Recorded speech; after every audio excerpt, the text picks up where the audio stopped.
The horrific scene begins with Sua strapped to an electric chair, electricity coursing through the young woman's body. She silently apologizes to Baek Woo-hyun, blood trickling from her mouth as she can no longer endure this brutal torture. Baek Woo-hyun screams in despair, reaching out but unable to do anything to save the one he loves. The other teammates gradually collapse in the stifling room, their last words pleading that he must survive. Woo-hyun is chained to a chair, begging everyone not to leave him alone in this dark solitude. Tears mixed with blood, he bitterly realizes this hell has become his new reality. It all started with Reverse Planet, a virtual reality game that once swept the globe. The in-game world teemed with supernatural powers and invasions, drawing millions of players. At friends' urging, Baek Woo-hyun logged into the game and became trapped there permanently. The masked researchers coldly congratulate experiment subject number 62 for drawing closer to their goal. The Transcendence Project was actually a mad experiment, sacrificing thousands of lives to create a super being. The kidnapped victims endured all kinds of torture, from electric shocks to injections and brutal bodily modifications. Afterwards, they ordered the bodies destroyed and locked the surviving people in a dark room. A vein of blood flared in Baek Woo-hyun's eyes as he vowed to survive and make them all pay dearly. Alarms blared as the group of test subjects risked everything, running down the corridor to find an escape. But hope was snuffed out when Redox, the giant red-haired guard, stood blocking the end of the hall. Redox laughed with glee, declaring this would be the grave for anyone who tried to flee. The other test subjects threw themselves at him to shield Woo-hyun, hoping he could use the chance to escape. But it was a massacre. Redox easily crushed them one by one amid their pitiful screams. Baek Woo-hyun stood stunned, breathless as he watched his fellow captives fall. Their souls returned as distorted past ghosts, screaming for him to avenge them. 3 years had flown by since escaping the lab, yet he remained trapped in a killing loop. Baek Woo-hyun had become a killing machine, wiping out any guards in his path with savage force. Revenge brought no peace. He collapsed, exhausted, amid the wails of the vengeful ghosts. He wondered how long he would have to live like this, and whether any way existed to escape this mire. At that moment, a special mission called Bugfix appeared, offering the single chance for him to return to the real world. The scene reeked of blood, bodies strewn everywhere. Weak moans rose amid the chaos. Baek Woo-hyun stood motionless in the room, his cold eyes fixed on the general manager kneeling and begging. The man couldn't understand why such a successful superhuman would massacre everyone. Kim Young-jun stepped forward and grabbed the general manager by the collar. He sneered and asked whether the man truly didn't know why, or was feigning ignorance. The general manager roared, calling Young-jun test subject number 81, and told him to shut up, since he was addressing Woo-hyun, not him. Woo-hyun kept his expression blank. To these people, he was merely the most successful asset of Project Transcendence. The manager frantically promised to give him everything, money, fame, whatever he wanted. But Woo-hyun coldly replied that he didn't need any of it, then began to channel energy into his hand. Realizing begging was useless, the man switched to threats. He shouted that the corporate alliance would never forgive him, and that his family and friends would be destroyed. A decisive slash ended the man's life. Blood splattered onto the alliance nameplate on the desk. Young-jun wiped the blood from the blade, grumbling about how filthy the room was. He turned and saw Woo-hyun staring blankly into space. Before Woo-hyun was a system board showing the bug fix mission completed. It asked whether he wanted to return to the old world. The ghosts of the past appeared around Woo-hyun, whispering for blood repayment and asking if he could forget the pain they suffered. Woo-hyun's bloodied hand trembled. He was exhausted from this endless slaughter. It had to stop. He reached out and pressed yes. Young-jun watched in shock as his comrade's body began to dissolve into nothingness. Woo-hyun smiled with relief and told Young-jun to apologize to the others for him. Light engulfed his vision. Woo-hyun jerked awake, drenched in sweat. He looked around, stunned to realize he was back in the familiar room from years ago. He checked his phone. May 19th, 2041, the fateful day, 10 years to the day since he was dragged into the death game. Looking in the mirror, Woo-hyun saw a slim young man, without scars or warrior muscles. Everything he'd just experienced felt like a long dream, but memories of the killings, the chains and the metallic tang of blood returned vividly. The cold bite of the blade still lingered on his skin. The images of people crying and begging for their lives before dying could not be fake. Their cries were too real. So too was the general manager's curse. 10 years in that hell had to be real, not a dream. Woo-hyun stood frozen in the room, trying to steady his scattered thoughts. Suddenly, the phone on the table vibrated, shattering the silence. The screen displayed the name Chong-naeun, a name both painfully familiar and distant. As soon as he answered, her voice burst out loudly, scolding him for being unreachable and reminding him of their appointment tonight. Woo Hyun froze. He couldn't remember any plans. Nayeon urged him to get ready and hung up. Woo Hyun looked at the phone. This voice belonged to his closest friend before she disappeared. He opened a photo of the two of them. Nayeon was always full of energy, a stark contrast to his reserved demeanor. She was also the one who had insisted on dragging him into playing Reverse Planet. He began to suspect whether she had something to do with what happened to him. Woo Hyun went to the barbecue place at the given address. The doorbell chimed sharply. Nayeon waved frantically from the table, excitedly calling him over. They both sat down. She poured a drink, but Woo Hyun flatly refused. He thought to himself that in his unstable state, alcohol would only make things worse. Nayeon was surprised. He never refused so decisively. Nayeon asked if he'd tried the game yet, or at least finished the tutorial. Woo Hyun replied that he had only just watched the intro before being pulled away. Nayeon sniffed and called him lazy for not playing. Under the table, Woo Hyun's hand clenched. Bitterly, he thought his 10 years of hell had started with the invitation from the girl across from him. Nayeon chatted on about being a streamer and asked him to help since he was great in the Coliseum.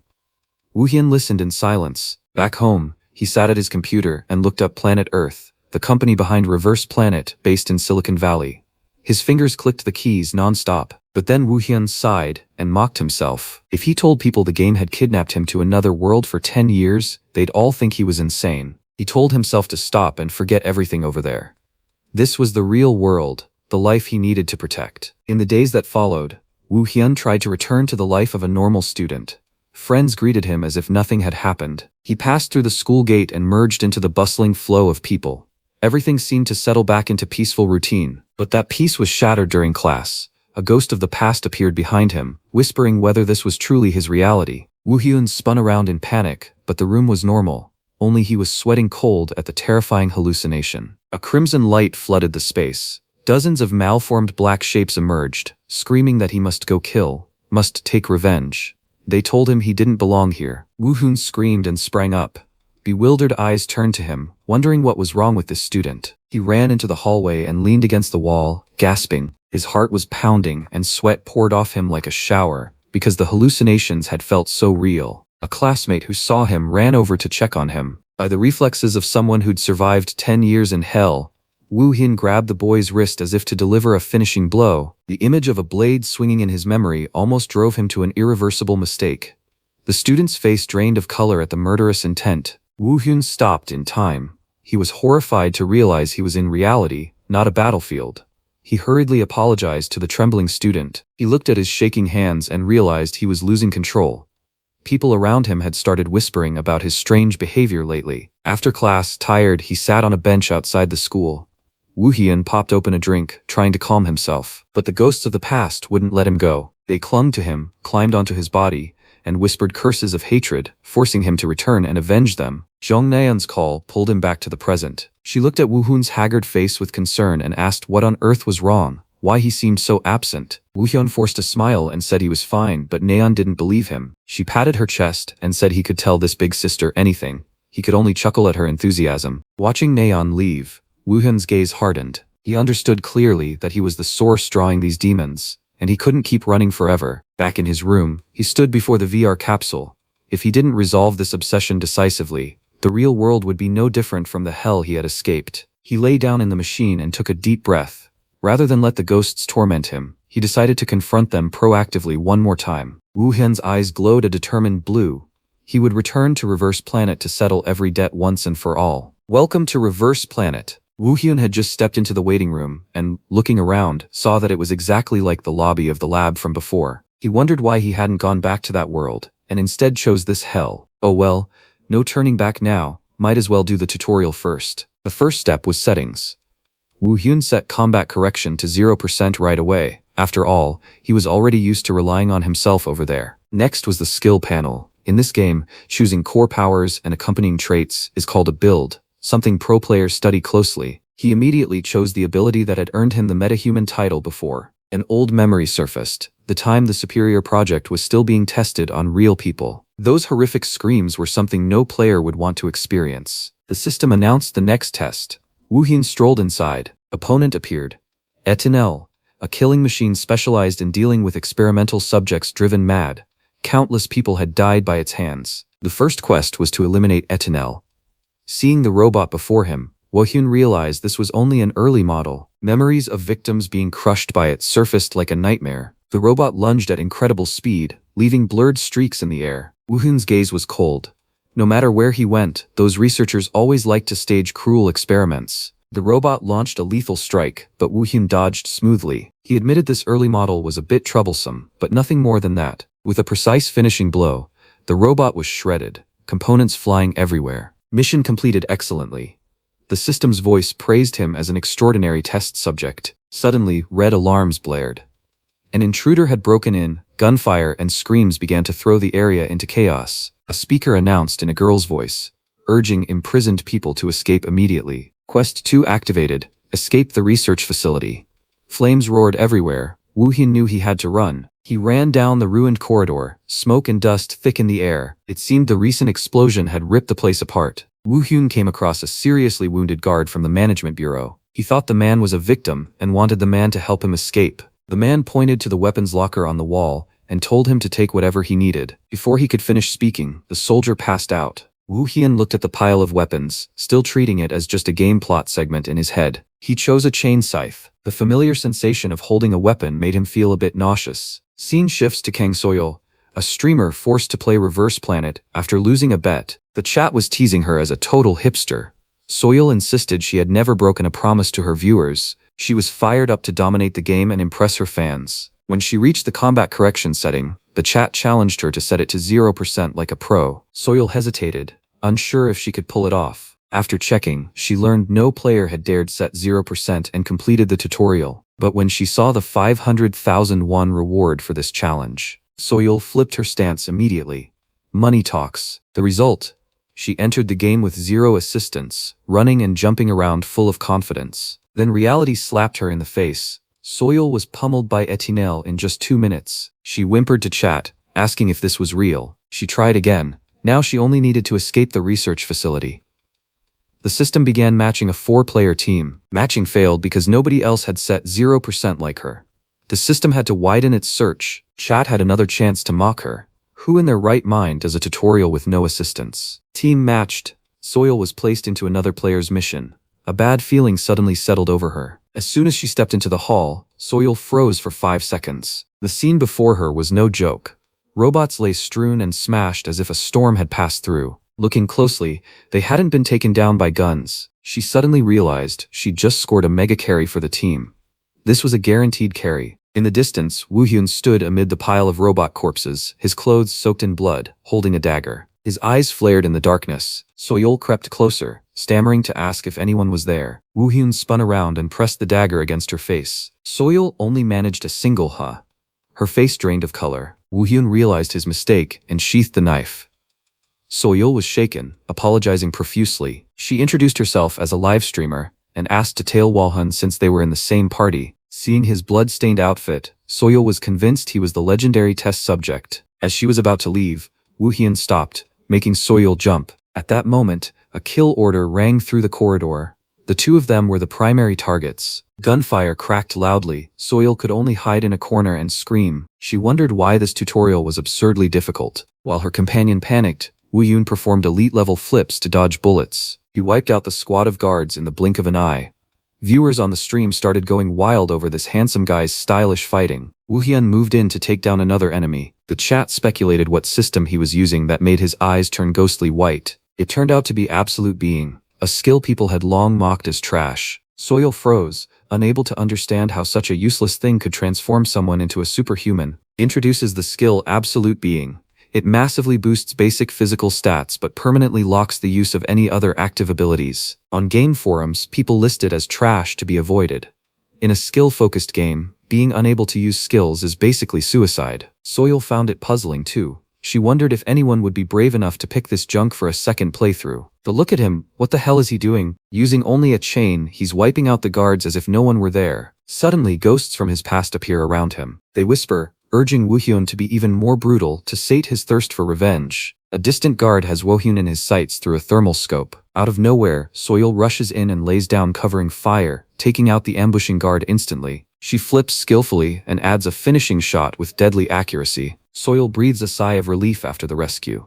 Viewers start cheering, calling her a professional lifesaver. She beams and asks Woo-hyun if she was any help. That image unintentionally evokes the smile of another girl from his dark past. Woo-hyun stares at her, making Soyul a little creeped out. She hurriedly asks if he's angry she intervened, but he coldly replies that she did help. A short phrase like that is enough to make her ecstatic. He introduces himself as Baek Woo-hyun, shocking Soyul and the stream viewers that he'd use his real name in-game. Soyul wonders how he can dodge bullets and fight so insanely well without any support skills. While walking, Woo-hyun suddenly stops. He announces 2 Etinel robots are waiting exactly 20 meters ahead. Soyul can't believe it. How could he know enemy positions so precisely without a detection skill? But he was right. A robot charges. Woo-hyun dispatches it while saying he used to love playing Colosseum. He lands a punch that crushes the robot's metal shell. Much to Soyul's amazement, Woo-hyun casually reveals he was once a ranker in that brutal arena game. The chat explodes, but Soyul is still dazed, not realizing how terrifying a Colosseum ranker really is. After viewers explain that even the battler superstar was a ranker there, Soyul is truly shocked. The final mission of the tutorial appears. The security boss Radox appears, full of arrogance. He sneers, declaring this will be the grave for them both. He looks down on a test subject like Woo-hyun. In Woo-hyun's eyes, the ghosts reappear, surrounding the boss and screaming for him to tear the man apart. Radox charges like a bull, roaring to kill the two of them immediately. Soyul fires continuously, but the bullets only scatter against his nuclear barrier. She yells to warn Woo-hyun. Woo-hyun trudges forward sullenly. He tells himself this is only a game, a virtual reality. He throws a punch straight at the nuclear barrier Radox prides himself on. The defense shatters to the astonishment of both the boss and Soyul. A purely physical punch destroyed advanced technology. Soyul gapes, unable to understand what's happening. Why did the barrier react even though he didn't use a bullet? Furious at being humiliated by a rat, Radox stomps the floor, vowing to shred him to pieces. But Woo-hyun calmly dodges all of his heavy attacks with extremely minimalist movements. Seizing the opening, he instantly counterattacks with speed so fast the eye can't follow. A straight punch to the face sends the boss flying, blood spraying everywhere. He can't believe the strength of an experiment subject. Woo-hyun orders him not to turn off the defensive skill iron, because he wants to savor tearing something solid apart a little longer. The ghosts in his head howl violently, demanding a bloodbath more brutal than ever. Soyul stands frozen behind him. She feels like she's not watching a game match but an execution. Finally, the boss collapses completely at his feet. A banner proclaiming defeated lab security chief flashes brilliantly on the screen. Woo-hyun stands motionless amid the rubble, stunned to realize his mind still can't escape the bloodlust of 10 years of hell. The tutorial officially ends. Woo-hyun levels up and receives his first skill point. Soyul excitedly invites him to continue today's journey. She stretches tiredly after the battle. He stands beside her, awkward and happy, thanking her for waiting. She seizes the moment to entice him to appear on her streams more often. To her, Woo-hyun is a goldmine for boosting viewership. Woo-hyun is slightly surprised by the blunt offer. Soyul adds that she mainly plays main quests and only occasionally does PvP, so she won't bother him much. To be more persuasive, she promises to schedule streams around his availability and pay generous compensation. However, Woo-hyun's cold look makes her realize money isn't what he cares about. He flatly refuses. Unable to persuade him, Soyul sadly asks to add him as a friend to keep in touch. This time Woo-hyun nods in agreement. She cheerfully says goodbye and logs out. The system notifies that Soyul has gone offline. Woo-hyun is left standing alone in the silent space. The tutorial is over, but an unease rises. Why still can't he return to the real world? While Woo-hyun is still bewildered, a storm is erupting across forums in the real world. Posts accusing him of being a hacker begin to spread like wildfire. A mysterious man quietly types, watching a screen show a $3,000 donation with an enigmatic message asking how it feels to return to the real world. At Planet Earth's Korean branch, the developer of the game Reverse Planet, the entire office had descended into unprecedented chaos over a single player. His performance was being replayed on every screen. The technical staff racked their brains checking for hacks, but every parameter from character creation was oddly clean. They were used to hacks like wall walking or invisibility, but they'd never seen movement as miraculous as this. People began to lose patience. They thought this level of control was something even cheat software couldn't replicate. If it wasn't a hack, then this player was truly a monster. Park Gyum-hyun, the operations team lead, decided to hold a live verification to settle the dispute. Meanwhile, at a cafe, Jung Naeon was frantically showing Baek Woo-hyun how the online community was exploding because of him. A slew of no-skill challenges were being set by players, but no one could match Woo-hyun, so they were convinced he was using hacks. Woo-hyun sipped his drink calmly. He had just received a strange message and was wondering about it. Nayeon slammed the table and shouted when she learned the message came from the game publisher Planet Earth Korea, inviting him to a verification. Woo Hyun saw this as his only chance to reach the developers, hoping to find clues about the old world he had been trapped in. Although hesitant at first, he ultimately decided to accept the invitation to the verification. Nayeon advised him to clear things up, since being labeled a hacker would make continuing to play very troublesome. The online community now scrutinizes closely. They can identify someone's real identity from the smallest combat habits. Moreover, if Woo-hyun didn't show up, extremists might redirect their attacks at Nayeon for being with him. Seeing her small reflection in his glass, worried, Woo-hyun reluctantly agreed. On Soyul's end, the moment she got Woo-hyun's confirmation, she couldn't contain her excitement. This livestream would surely break records. She immediately announced the clarification stream for Haxical, causing the number of viewers waiting to spike exponentially. 4 days later, at a location in Reverse Planet, Woo-hyun appeared in a pristine white outfit, ready for the challenge. Soyul rushed over to apologize for dragging him into this trouble, but Woo-hyun hardly cared. He only asked whether she suspected him. She gave a sheepish smile and said that just looking at the killing intent in his eyes that day was enough to know it wasn't program interference. The live stream officially began. Soyul greeted the audience cheerfully, while the chat exploded with criticism. Viewers hit 10,000 in the blink of an eye. The heat of the controversy was no joke. Woo-hyun stepped out with an expressionless face, ignoring the malicious comments calling him a brazen cheater. Soyul asked how he felt about the accusations. Woo-hyun replied curtly that the whole thing was ridiculous. His confident answer only further enraged the crowd. Soyul then introduced the special guest who would oversee the process. It was Park Gyum-yeon, the operations team lead. The presence of a publisher staff member with the title GM above his head stunned the chat into silence. Woo-hyun thought he'd need to ask him some important questions after the verification ended.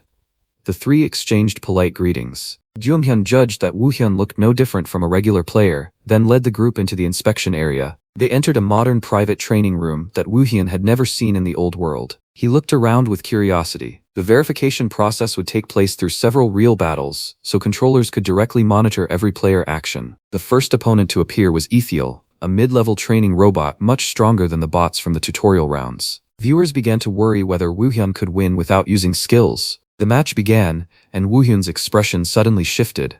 Haunted memories from the past surged back, overwhelming his mind. Woo-hyun muttered strange things about killing each other, leaving Gyum-hyun, who held the monitoring tablet, baffled. But the next instant, Woo-hyun lunged with terrifying speed. He wasn't fighting, he was carrying out a massacre. With his bare hands, Woo-hyun crushed the metal casing of the mid-level bot as if squeezing an empty soda can.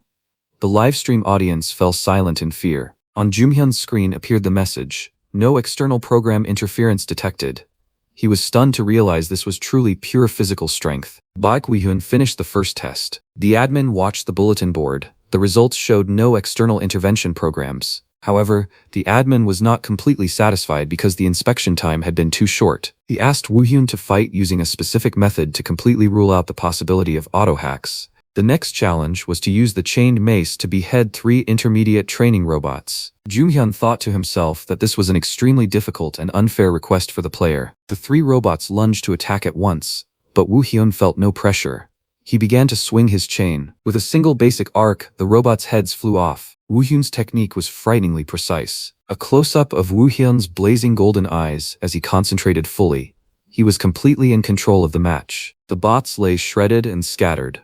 Viewers on the stream erupted, unable to believe their eyes at the performance. The admin declared there was enough data to verify, but his curiosity was piqued. He wanted to raise the challenge to the maximum to see Woo-hyun's limits. One final, extremely harsh test was presented. Viewers began to worry, sensing the admin intended to make things hard for the rookie. Through the dust and smoke, a high-grade robotic entity with blazing red eyes slowly emerged. This was Advanced Training Bot, Ethiel, the most powerful training robot model currently available. Woo-hyun looked at it with a troubled expression. Ethiel's chilling smile inadvertently triggered Woo-hyun's horrific memories of the corpses from 10 years ago. The match began in a flash at extreme speed, making the air in the training room tense and thick. Ethiel attacked relentlessly, forcing Woo-hyun to focus on evasion rather than direct retaliation. The impact was so strong it cracked the section of wall behind them. Woo-hyun understood that a single hit would end the match immediately. He tried to throw a punch, but the bot's outer shell was too hard.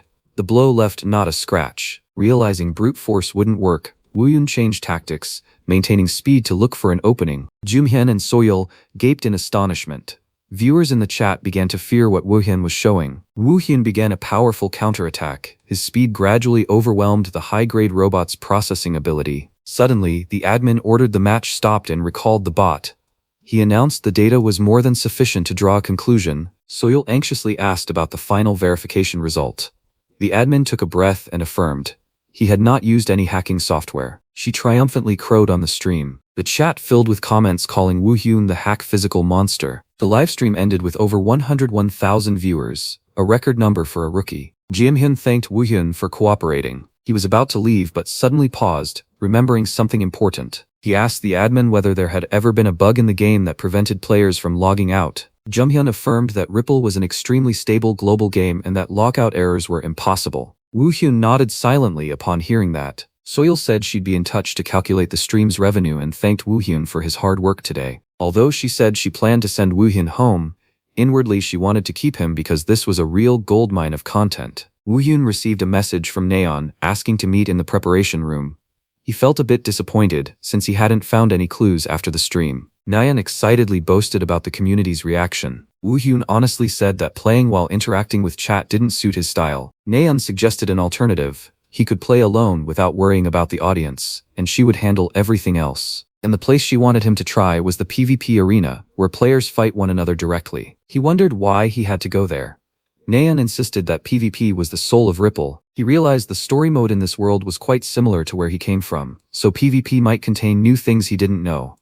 He agreed to try. Nayeon began explaining PvP modes like one-on-one duels and the dramatic 5 versus 5 team matches, but the mode they joined today was Survival, Battle Royale, where 100 players slaughter each other to find the last survivor. Nayeon was about to suggest a gear build for him, but Woohyun waved it off, saying he already had a build he really liked. It was the build called Superhuman, the thing that made his name in the hellscape 10 years ago. He chose to land at the military base, a place teeming with elites. Nayeon begged to record the match for YouTube to get more views.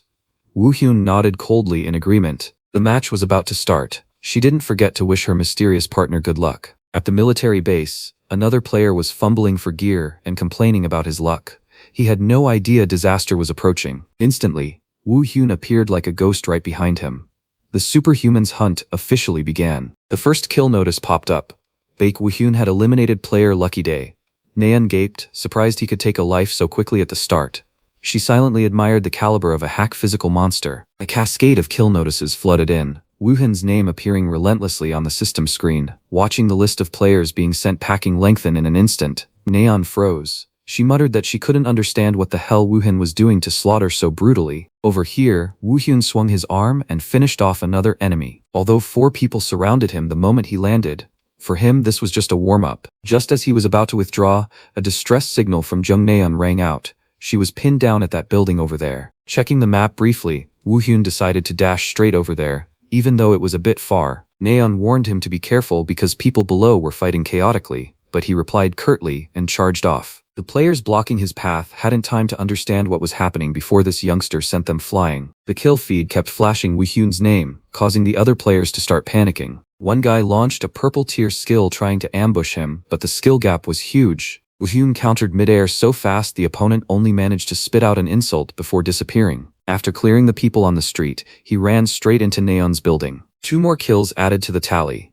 Woohyun swept through each floor without breaking a sweat. Standing at the door, he told Nayeon to stay put. He alone could handle the cleanup. Just as he was about to open the door, his combat instincts warned him there were at least 5 people lying in ambush behind it. A young man with a knife leapt out, grinning triumphantly as if he'd struck gold. He shouted, aiming to finish Woohyun in a single strike. But life wasn't that simple. Woohyun stopped the blade and told himself he had to speed up even more to be on time. A chain of kills followed. Woohyun was literally strolling through a flock of enemies. Watching from afar, Nayeon could only exclaim in amazement.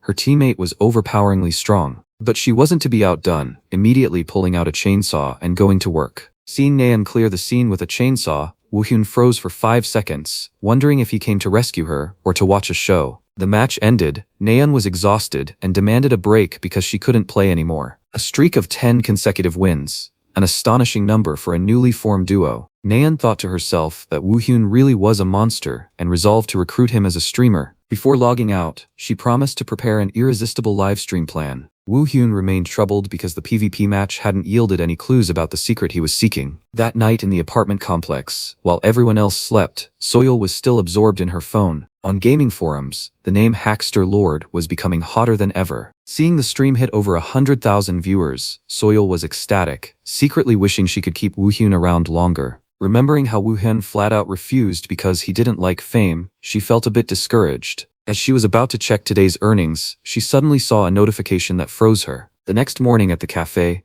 Naeun pulled out her laptop to continue the persuasion campaign. Looking at the PPT full of cute mascot drawings, Woo-hyun could only ask, speechless, if this was her all-nighter product. Naeun explained a reality show format, the kind of observational reality that's popular now. The plan was for Woo-hyun to focus on playing, while she handled all interaction and commentary. She even offered a generous 60-40 revenue split to tempt him, but Woo-hyun still shook his head. He opened his email to check a 6 million won donation payment, a substantial amount for one stream. But Woo-hyun's expression suddenly tightened when he saw the accompanying messages. An anonymous user named Viewer62 wrote, "Hello Woo-hyun, nice to see you again," and asked how it felt to return to reality. He knew about his identity as test subject 62. So Woo-hyun immediately asked Naeun to find information on this donor. Realizing his past was catching up to him, Woo-hyun changed his mind and joined the livestream to bait him out. The official announcement of Hackster Lord's first stream instantly caused a sensation. One brilliant Friday evening, everyone was enjoying their free time in their own way. On forums, gamers were abuzz awaiting the livestream of Hacksicle 1. Some had even prepared fried chicken to snack on while they watched. At Reverse Planet Studio, Jongnaeun was trembling with excitement before going on air. In contrast, expert Cha Sung-chul was extremely confident, insisting that everything had been thoroughly prepared. The stream officially began. Naeun and Sung-chul greeted the thousands of eager viewers. The main figure, Hacksicle 1, entered the match. He appeared in a white outfit and a mask covering his face to keep his identity secret. Naeun excitedly announced the start of the hack tour, where the audience would witness his unique gameplay style firsthand. In the game, Baek Woo-hyun received a message from the Otherworld Management Bureau over the radio. His mission was to rescue the survivors. The main objective appeared: infiltrate the Otherworld Management Bureau by getting past the guards who were hunting the experimental subjects. Woo-hyun suddenly remembered the past on the other side, where he had once been the hunted, running for his life. But this time was different. He stood in the forest and shouted to draw the attention of every enemy nearby. Immediately, a squad of guards surrounded him from three sides. The hunt began. Woo-hyun's gaze was cold. He declared that they all had to die. Instead of fleeing, he took the initiative to attack. The chains on his arms began to swing, tearing through the air. The soldier with the gun hadn't even understood what was happening before he was felled by a thunderous strike. Another man lunged from behind with a large sword, but Woo-hyun easily dodged and countered with his chains. He used the chain as if it were part of his body. Leaping through the crowd of guards at dizzying speed, two soldiers were entangled tightly by the chains, completely powerless against his strength. Woo-hyun finished them with a straight slam to the ground, showing no mercy. He landed lightly amid a ring of bodies. The stream viewers started going crazy over his overwhelmingly dominant skills. Even the commentators were left agape. Sung-chul admitted this was not the way to play Reverse Planet that he had seen before. The chat exploded with questions about the perfect existence skill. They thought it was broken because they saw no cooldown. Sung-chul explained that most skills do have cooldowns, but this guy's case was very special. According to him, perfect existence simply enhances physical attributes. What made it overpowering was Woo-hyun's combat instincts and weapon handling skill. Back in the game, Woo-hyun continued to be surrounded by an even larger force. Kim Chul, the captain of the Otherworld Management Bureau, appeared and ordered him to drop his weapon and surrender. The Otherworld Management Bureau is a government agency that handles invading entities from other dimensions. Woo-hyun recognized an old acquaintance. Kim Chul unexpectedly apologized for his rudeness and called him a victim who had just escaped from the lab. Seeing the radio on his hand, Kim Chul guessed that whoever gave it to him must have sacrificed themselves. Mission complete, Woo-hyun leveled up. Kim Chul offered to take him to the Bureau's headquarters to verify his identity. The scene shifted to the Otherworld Management Bureau's headquarters in reality, where Woo-hyun was sitting and waiting in the counseling room. He recalled the time after his escape.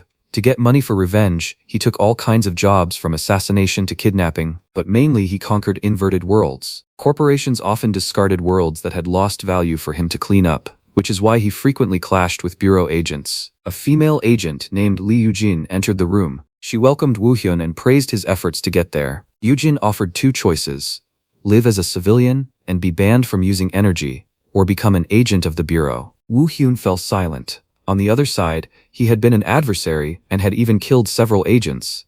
Yet now he was about to become their colleague. Yujin smiled and asked which path he would choose.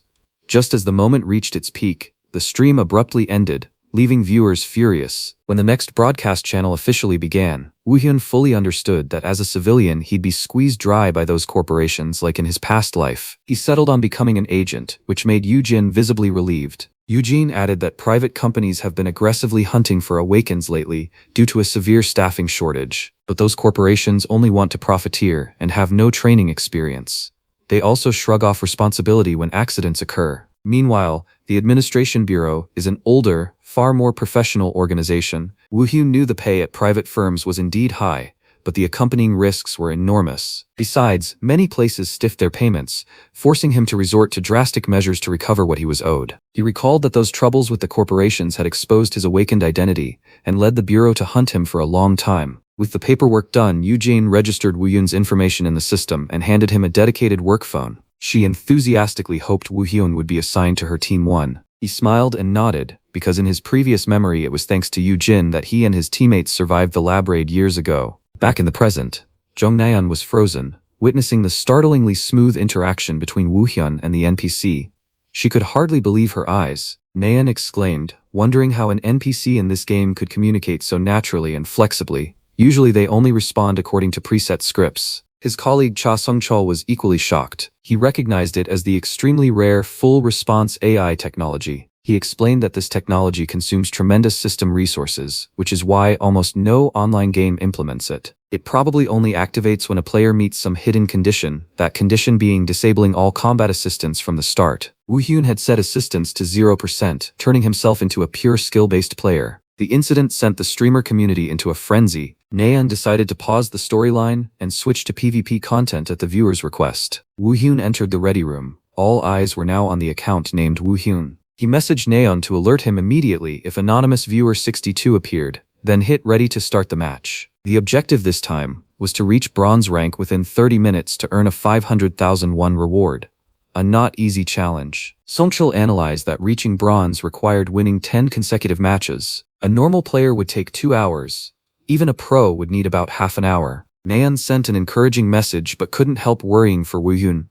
He responded with a confident OK hand gesture. The system announced a successful match found. Location, residential area number 6.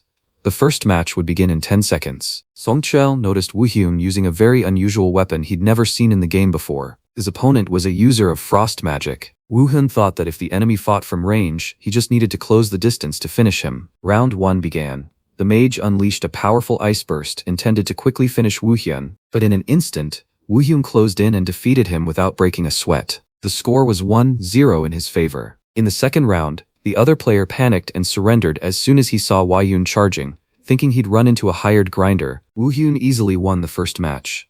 The second and third matches were over just as quickly. Any trick the opponent used, dark spear, shadow lance, whatever, was swept away by Woo Hyun in an instant. By the fourth match, the opponent could only gape in astonishment before being knocked off the arena. Woo Hyun's power was overwhelmingly dominant. In just 20 minutes, Woo Hyun completed a streak of 10 consecutive wins and officially ranked up to bronze. Both streamers were left speechless. The chat exploded. Everyone went wild over this unbelievable record. Sinchul was even more impressed when he looked at Woo Hyun's flawless win stats. Usually facing a counter-element opponent would throw someone off, but Woo Hyun handled every situation with terrifying perfection. He had no openings. At the same time, a viewer named Pinecone donated a large sum to celebrate Woo Hyun's achievement. Nayeon thanked them excitedly. Woo Hyun continued matchmaking in ranked mode. Sungchul worried that the livestream might make him a target for snipers, players who intentionally arrange matches to take someone down. Just as predicted, in the very first match at the graveyard, the orange-haired sniper appeared with an arrogant look. He declared he'd teach the hacker a lesson. Nayeon muttered that she'd already told Woo Hyun not to pay attention to such provocations. The match officially began amid the crowd's cheers. The sniper unleashed a dazzling golden lightning strike, attacking relentlessly to overwhelm Woo Hyun from the opening seconds. However, Woo Hyun dodged the attack with extreme ease. None of those storming attacks even brushed his coat. The chat began mocking the loudmouth. It didn't take long before Woo Hyun counterattacked and finished the first round effortlessly. He even added that fighting this guy was just a waste of his time. The sniper went mad with humiliation in front of thousands of viewers. He decided to use his trump card to exact revenge in round 2. Round 2 began. The electrical energy around the orange-haired man's body grew denser and heavier than before. He was pouring everything into this match. Woo Hyun sensed a clear shift in the air. He murmured that this guy's stance and movement efficiency looked a lot like an old acquaintance named Etivel. The sniper laughed smugly, saying he had only held back in the previous round. Then he lunged in at terrifying speed, trailing blinding bolts of lightning. Naeun remained extremely confident in Woo Hyun. She playfully winked and told the viewers to wait and see. Those who brag like that need to be crushed hard to learn their lesson. Baek Woo Hyun's eyes flashed a murderous golden hue. Once he got this serious, the match was essentially decided. Woo Hyun glared. His golden pupils flared with murderous intent. The orange-haired guy broke into a sweat, muttering to reassure himself that he was still on top, though his face betrayed panic. A sidestep and a razor-sweet sword swing, Woo Hyun didn't give his opponent a single second to recover. The orange-haired youth was sent flying, crying out in confusion, not understanding what had just happened. He gaped, eyes wide in shock at this absurdly strong force. His assist device exploded.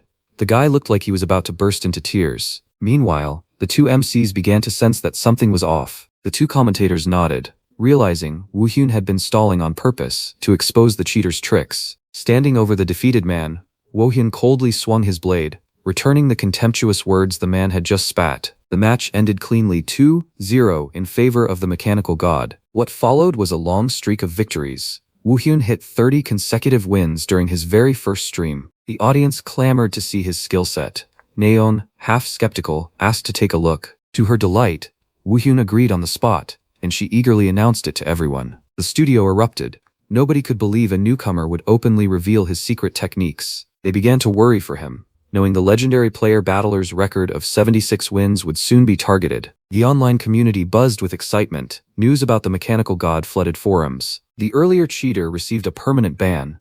In a dark corner, someone smiled meaningfully at Woo Hyun's performance. It was Battler, a true professional player.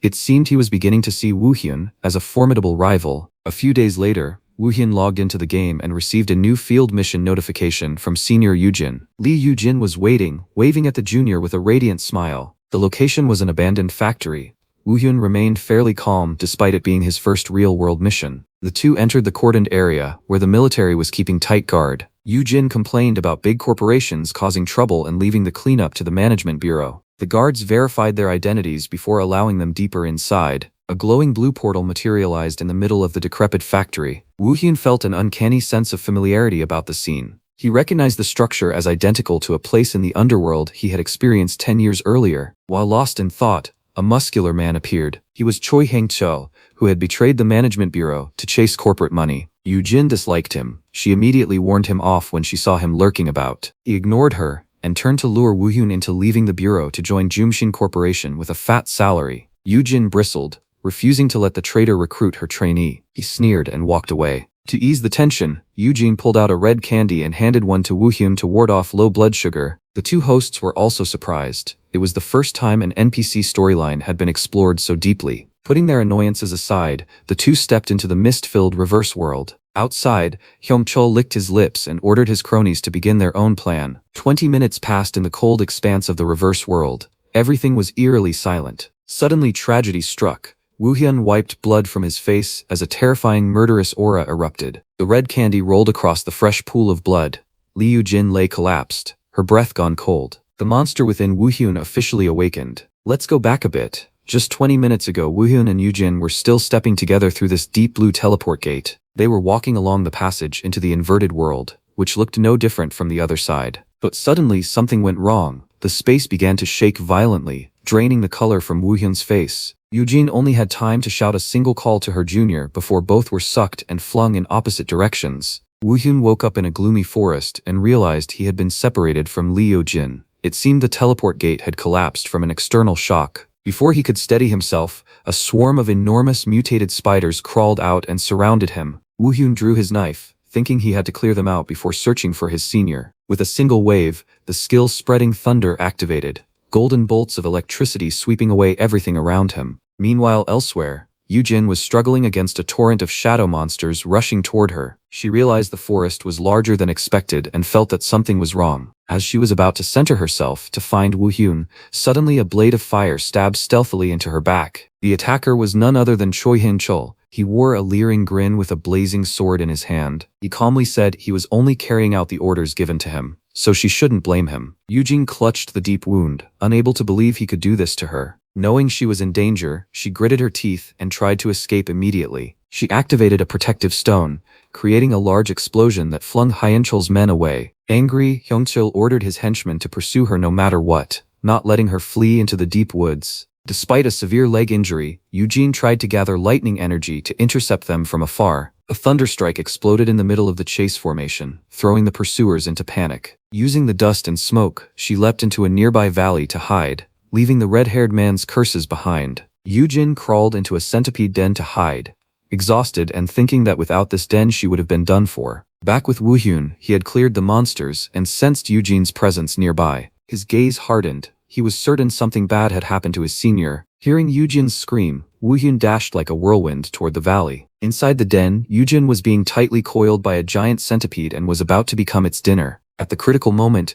Woohyun appeared, sliced the centipede in two, and carried her out to safety. Eugene stared in shock at her junior, while Woohyun began checking her wounds. He realized these burns were not from monsters but caused by human power. With Eugene's level, there was no way she would lose to cheap insects. When Woohyun asked if it was Choi Hyung-chul, Eugene painfully confirmed he had followed them right after they entered the gate. In the real world, commentators also began to buzz because this hidden plot point occurred much earlier than in the game's original storyline. They suspected it was due to the influence of a fully adaptive artificial intelligence. Eugene urged Woohyun to run away alone, because Hyung-chul was a veteran false awakener and extremely dangerous. She feared using her power now would reveal their location and drag him to his death. But Woohyun calmly told her to hide. He had a plan and would return after dealing with them. At that moment, Hyung-chul's group had reached the stream bank. He was lazily scouting for a target, confident she couldn't run far with those legs. Suddenly, Woohyun burst out of the bushes with an expression of extreme terror, wailing for help like a child lost among monsters. His acting was so flawless that Hyung-chul sneered and laughed in contempt. Woohyun sobbed and stammered, asking where Senior Eugene was and begging for his life. Hyung-chul feigned sympathy, stepped forward, patted Woohyun's shoulder,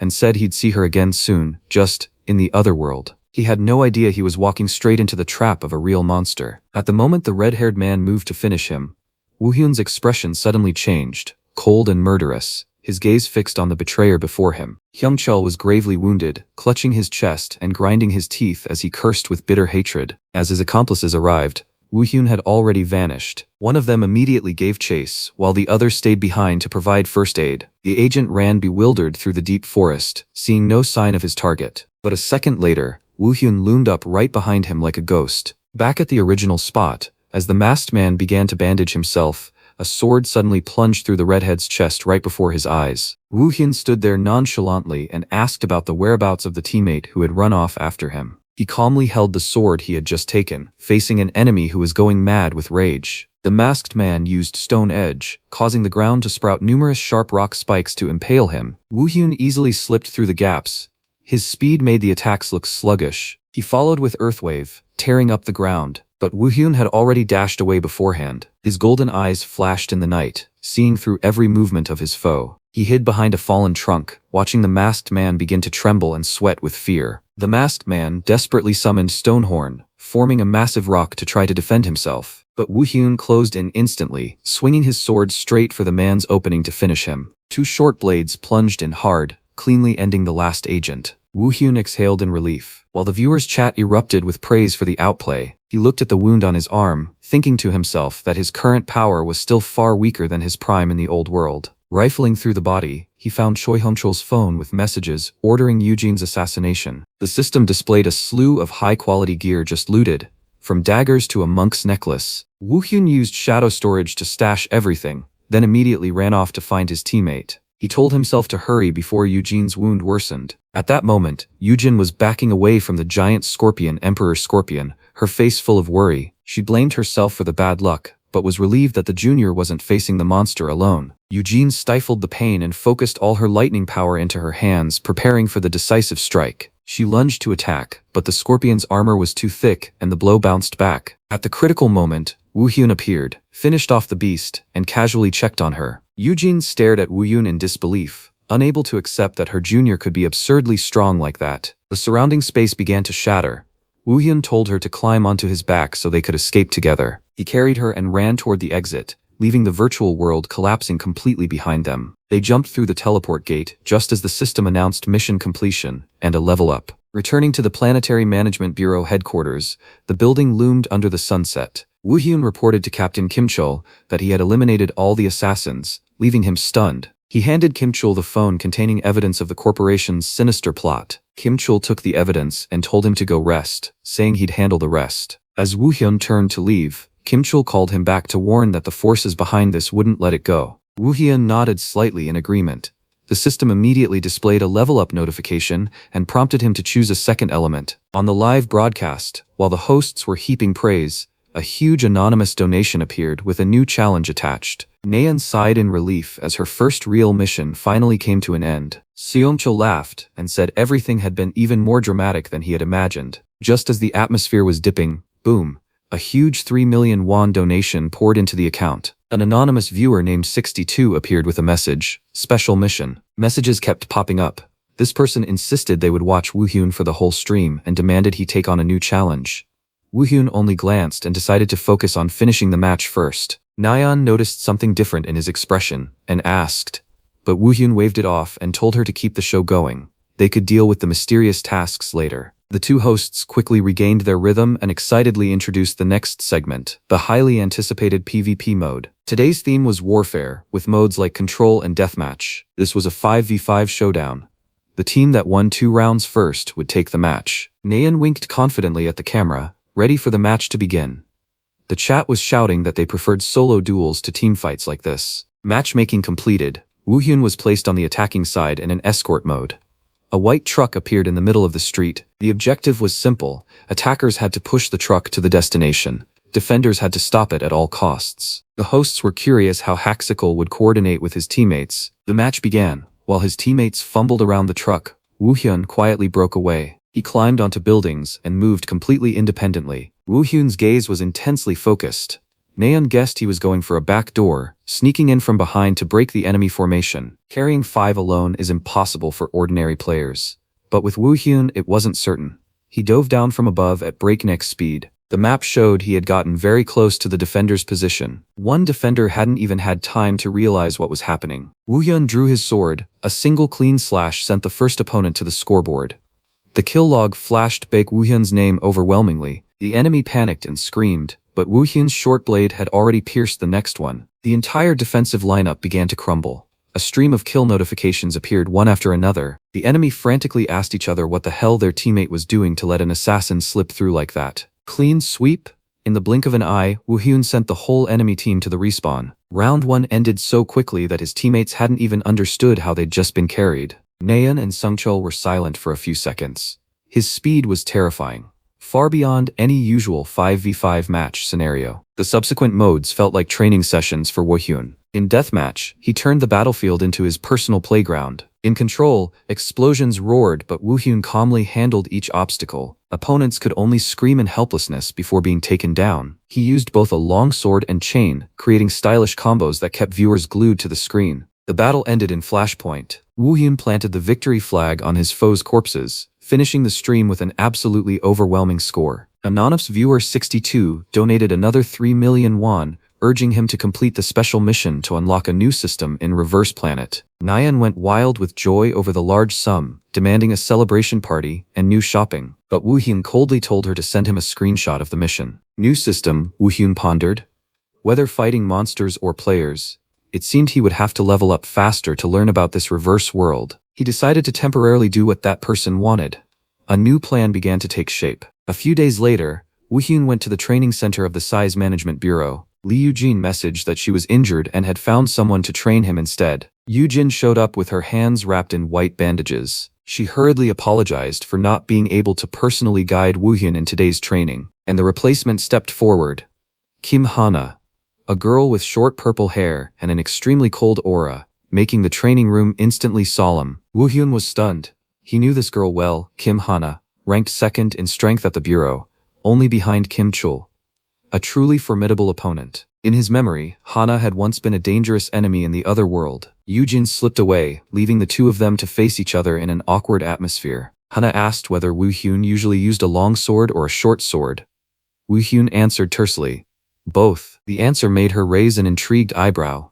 "Then let's have a spar," Hana suggested. She wanted to directly test how skilled this new soldier was to cause such a stir. The two hosts in the studio were sweating bullets. An AI or character like Hana proactively offering a spar was extremely rare in the game. Neon covered her face in worry, while the chat exploded with excitement. Everything was unfolding as if Woo Hyun were the main character of the entire scenario. Hana held a wooden sword, taking up a thoroughly professional stance. This game could transform according to player actions, and now it was becoming more realistic than ever. Kim Hana suggested a purely sword-only sparring match, with no special skills used. But Baek Woo Hyun immediately said that was impossible, because his body enhancement is innate and active 24/7. Hearing that, Hana didn't press the issue, and decided to temper her power a bit for fairness. The official match began. Hana's speed was no joke. The wooden sword in her hand became streaks of light as she struck repeatedly. Woo Hyun maintained remarkable calm, concentrating fully to block every blade. On the livestream, commentator Cha Sung-chul had to exclaim that Kim Hana was truly very strong and not to be underestimated.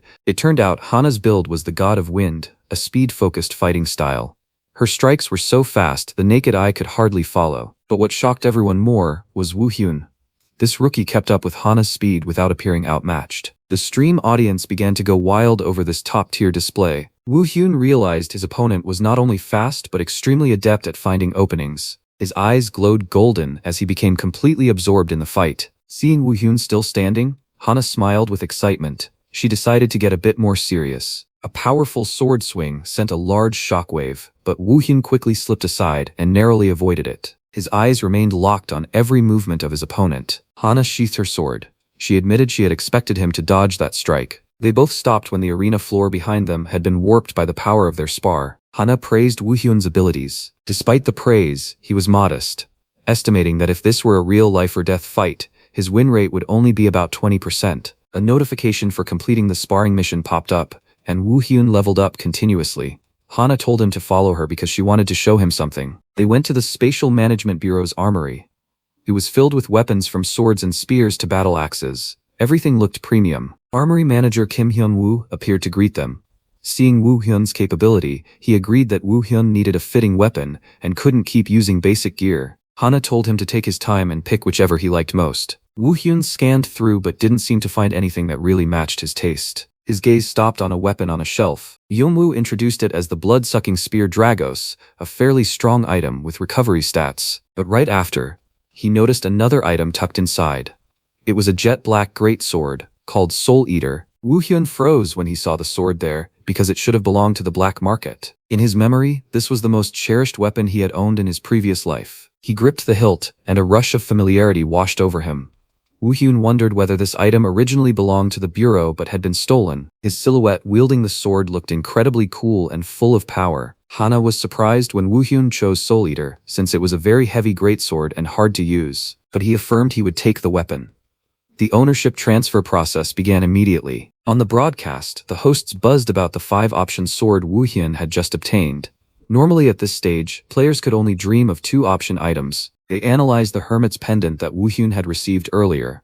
Reverse Planet's rule is clear. The higher the risk, the greater the reward. His willingness to gamble through brutal missions earned him over-leveled items like this. The system replayed Woo Hyun's feats, from escaping the research facility to the sparring match just now. Everything he did was flawless, and Soul Eater was the deserved reward for those efforts. Hana nodded in agreement with Woo Hyun's choice.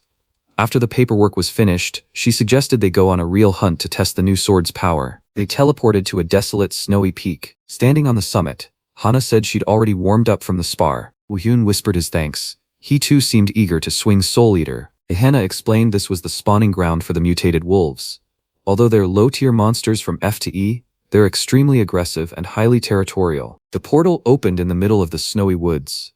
Woo Hyun judged these beast-type monsters to be more troublesome than insects, but to him anything below rank B was the same. That decision saved them the trouble of searching. Hana stepped back, saying she'd only observe and would intervene if things became too dangerous. Wu Yun nodded and began summoning Soul Eater from the shadow storage. The sword emitted a mysterious purple-black smoke. A roar echoed from the thicket. The pack of wolves began to appear, charging out at extreme speed. Wu Yun's gaze turned cold when he saw the monsters rushing in. He planted his feet, waiting for the perfect moment to deliver the first strike. A full-force slash was unleashed.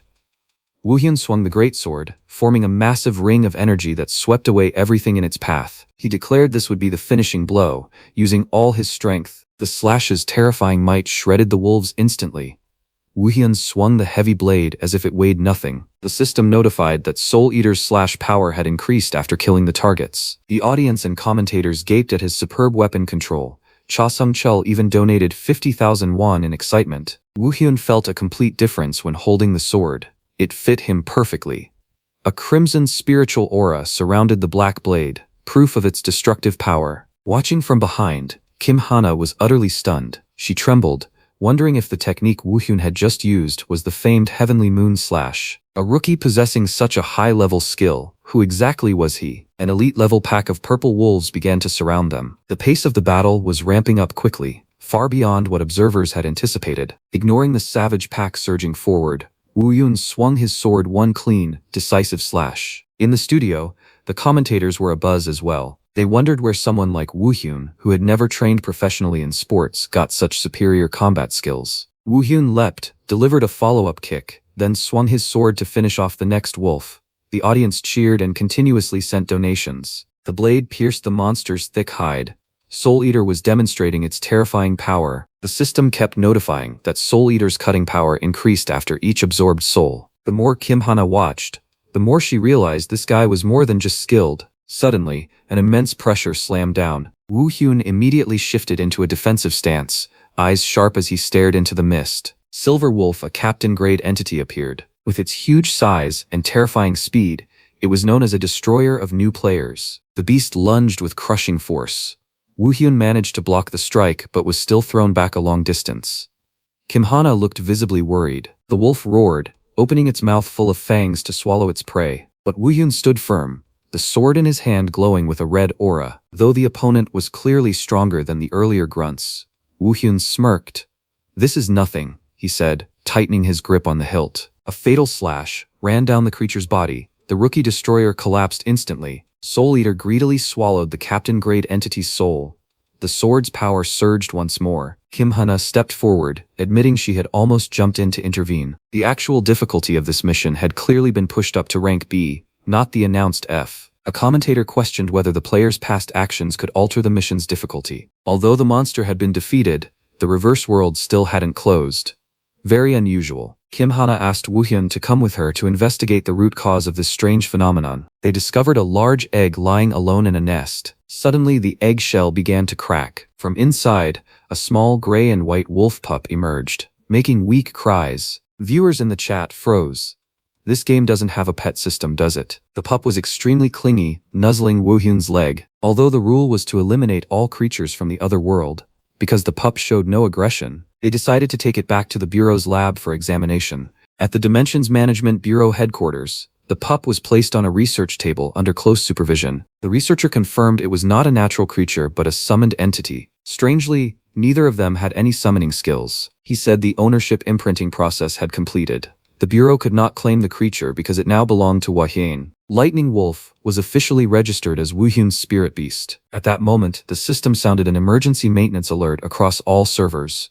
Wu Yun was bewildered. The commentators suspected this was no coincidence. A new feature appeared in the system that wasn't in the update, and the server was immediately shut down. Fans were disappointed as the stream was cut. The live broadcast ended to the astonishment of millions of viewers. The screen displayed an offline status. A hand grabbed the remote and snapped the screen off. The space fell into an unusual silence. The scene shifted to the Planet Earth Corporation's conference room in the US. Sophia, the lead developer, was extremely tense over this spontaneous update. She knew someone had tampered with the system. Her subordinate insisted the only person capable of this was Isaac, the game development genius who had long been missing. He had suddenly returned and altered the data on his own. Sophia bit her nails, clearly showing her impatience. She couldn't believe Isaac dared to shut down the server and update the game so arbitrarily.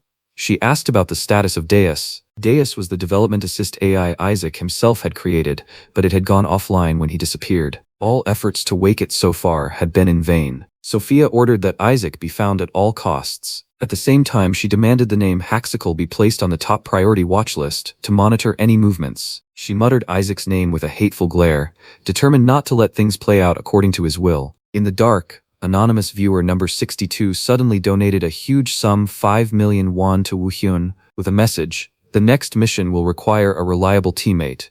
A new conspiracy was beginning. A new day begins at Cafe Romano. Inside, Woohyun is sitting with Nayeon, intently staring at a message from anonymous viewer 62 on his phone. Nayeon asks curiously whether that viewer might be an employee of the game company, since the system kept undergoing maintenance just as he found the pet. Woohyun just shrugs, saying it's probably just a coincidence. She suddenly announces that Woohyun has been invited to SSR Cup, the game's biggest PvP tournament. Usually they only recruit streamers or former pro players for that role. He wonders why they'd invite him to be a coach. Nayeon explains that because he's in the spotlight, it makes more sense to invite someone of his stature as a coach rather than as a player. Hearing he'd have to take on disciples, Woohyun hesitates a bit. But after Nayeon promises to prepare everything, he decides to accept. Seeing Woohyun seal the deal, she jumps up excitedly and applauds. She immediately celebrates with the pastry on the table before he can change his mind. A few days later, Nayeon's stream with her partner Cha Sung-chul officially begins amid an extremely lively atmosphere. The shocking news drops at the start.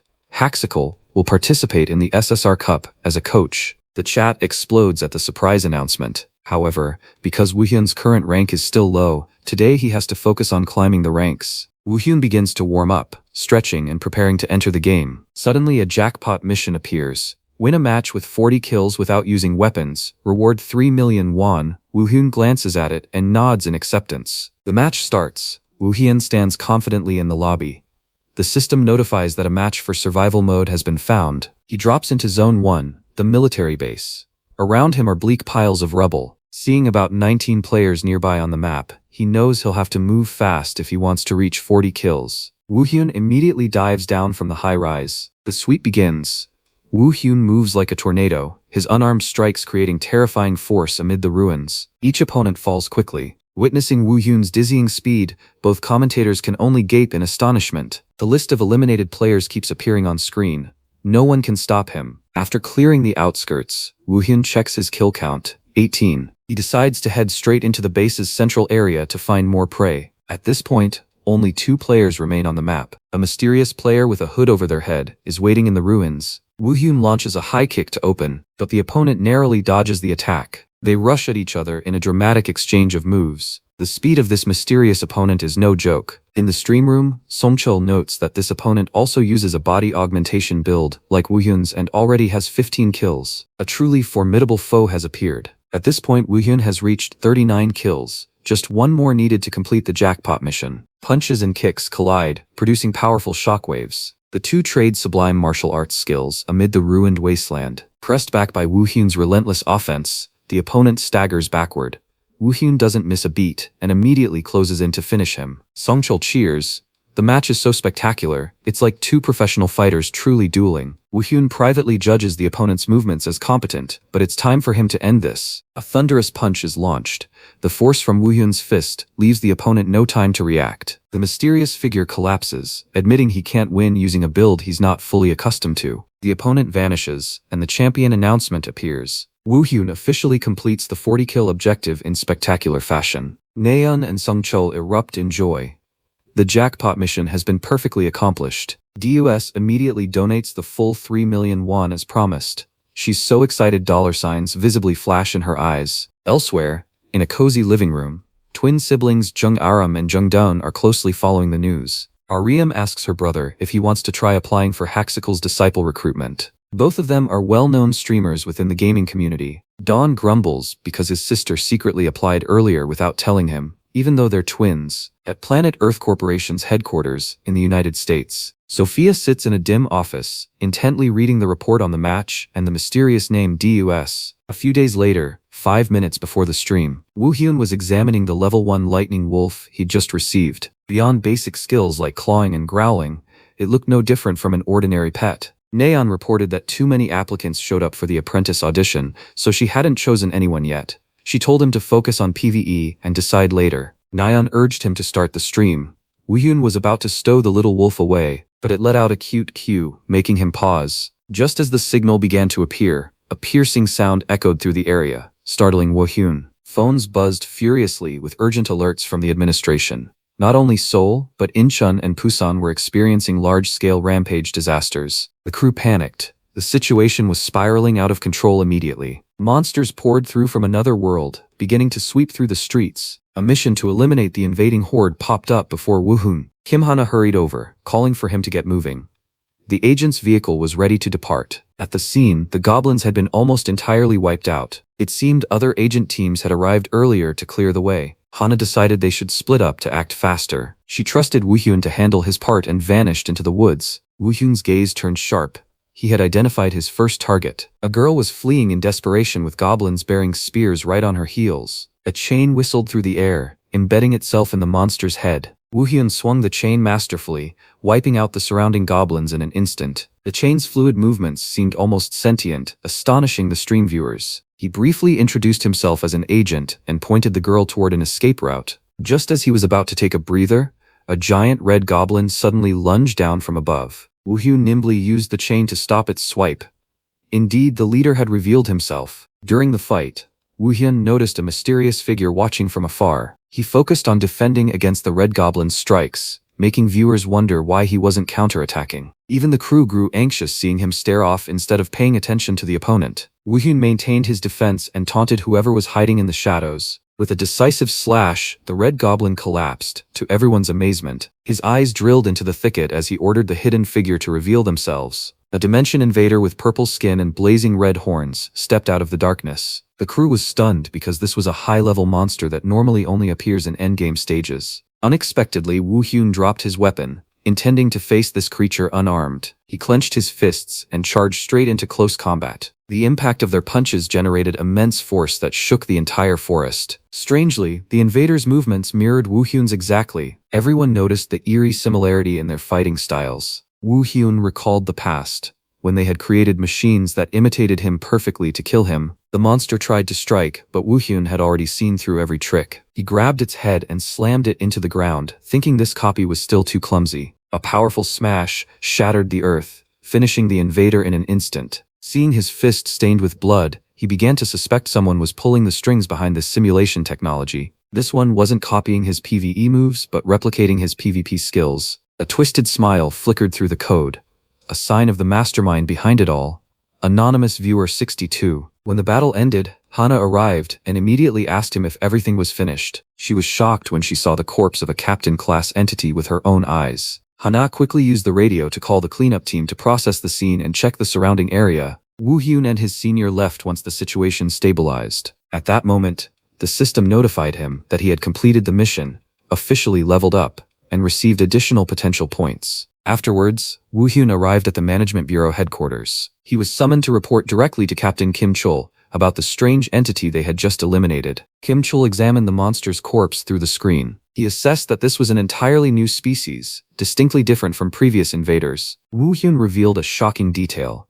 That creature had actually tried to copy his abilities. Kim Chul's face went pale upon hearing this, realizing the severity of the problem. He was worried because history had never recorded monsters capable of imitating humans. If they changed tactics in this way, Earth would face an extremely dangerous, covert invasion. Kim Chul looked toward the city, concerned that greedy corporations might collude with the invaders for profit. He thanked Woohyun for preventing a greater catastrophe. To acknowledge his contribution, Kim Chul took out a small box and affirmed that Woohyun fully deserved the position. As soon as he stepped out of the meeting room, Woohyun saw Eugene and Hana waiting to congratulate him. He was bewildered to see everyone gathered.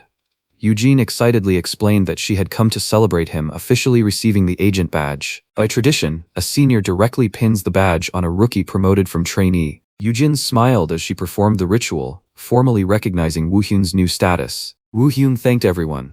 Besides the badge, he also received a major privilege, the solo operations right, allowing him to act freely without complex procedures. Eugene was a bit jealous that he got solo missions so early, especially since the team had only gone out together once. Still, she told him to call her whenever he needed help. Eugene curiously asked about Woohyun's plans with his new authority. Meanwhile, On the community screen, Nayeon was preparing to make a bombshell announcement. She excitedly announced the reality show Superstar the Fifth, aimed at finding a protege for the renowned streamer Haxical. She proudly boasted that she herself had named the program. Haxical's pull sent the streaming community into an immediate frenzy. Nayeon urged everyone to look forward to the upcoming stream.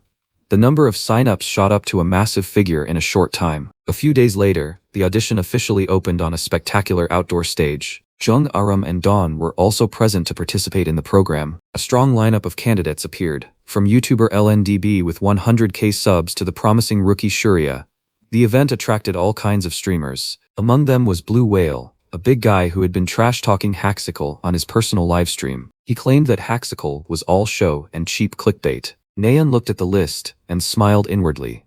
It seemed she had prepared a script to put that arrogant man in his place. The countdown began, and the audition officially kicked off. The outdoor venue was packed with spectators. Sean Chol enthusiastically introduced and invited the show's main figure to present himself to the audience. Baek Woohoon stepped out in a stylish suit with his familiar white mask. Haxical's stylish appearance immediately ignited the atmosphere in the studio. Haxical recalled his conversation with Nayeon about the raid content in Reverse Planet. This is a mode that demands extremely high team coordination to overcome complex mechanics. Unlike solo mode, raids require players to form teams to defeat superpowered entities filled with dangerous traps. That's why he needed to find reliable companions. Facing 12 standout candidates, Haxical announced the first rule. If they wanted to be his disciples, they had to follow every instruction without question. Little Shuria grew anxious at the thought of being eliminated for disobedience. Haxical assured them that as long as they had the will to learn, he would raise them to master level. Blue Whale immediately issued a public challenge, arguing that Haxical was only at master rank, and thus unfit to give orders. He wanted proof of his skill first. Unfazed, Haxical proposed an intense bet. He would take on all 12 of them alone. If any of them could touch him within 10 minutes, they would win. He used his foot to draw a small circle at the spot where he stood. The other candidates' faces showed obvious astonishment at this arrogant declaration. Haxical added a condition. He would not attack first, and would absolutely not leave the circle. Jung Dan asked if they could attack simultaneously, and he casually agreed. A golden glare flickered behind his mask as the game officially began. Haxical was ready for a show-stopping display of skill that would leave everyone speechless. Blue Whale sneered, saying he'd like to see how long the kid could hold out. He still thought this was just Woohyun putting on a show. Immediately, a spear of fire shot straight at him. Woohyun only had to tilt his head slightly to dodge it by a hair's breadth. Blue Whale gaped in astonishment. He couldn't believe his move had been evaded so easily. Woohyun casually brushed his shoulder off, saying there wasn't much time so they'd better get everyone up at once to save time. After the fight, the contestants lay scattered across the ground. LNDB panted, admitting that physical attacks were useless against this youngster. Refusing to concede, the twin sisters Aram and Dawn charged in at the same time. The two coordinated extremely quickly to close in on Woohyun. One attacked low, the other high. But Woohyun only needed both hands to catch both sisters. When time was up, he tossed them both away like toys. The twins fell flat, stars exploding in their eyes from dizziness. 12 opponents lay prone outside the circle. Woohyun still stood tall, not a scratch on him. He coldly asked if anyone else wanted to challenge his skills. Of course, no one dared make a sound. Woohyun sighed when he heard the show's name. Superstar N. The name grated on him unbearably. MCs Nayeon and Sungchul excitedly announced the first mission. Contestants had to lift a 150 kilograms weight for 3 minutes without using the modifier regulator. Sungchul explained they'd use a basic muscle augmentation system to ensure fairness. Nayeon even showed a photo of the two MCs as examples to prove it. She reminded everyone to set their system window to public mode. The twins Aryum and Dawn raised their hands to ask about the advantage for finishing early. The rule was the faster you finished, the higher your score, and the 4 lowest scorers would be eliminated. Hearing that, the contestants began to stir anxiously. The competition began. The contestants strained to lift the weight, everyone sweating profusely from the enormous load. The 3 judges watched. Sungchul guessed LNDB would finish first, while Nayeon bet on the twins. Stream viewers started to get angry, claiming the challenge favored melee fighters. Nayeon panicked and explained incoherently. LNDB and the twin brothers were ready in position. Everyone's expressions were extremely determined. The shout to start rang out. They all strained at once to lift the weight high. A minute passed. The twins started teasing each other to forget the muscle pain.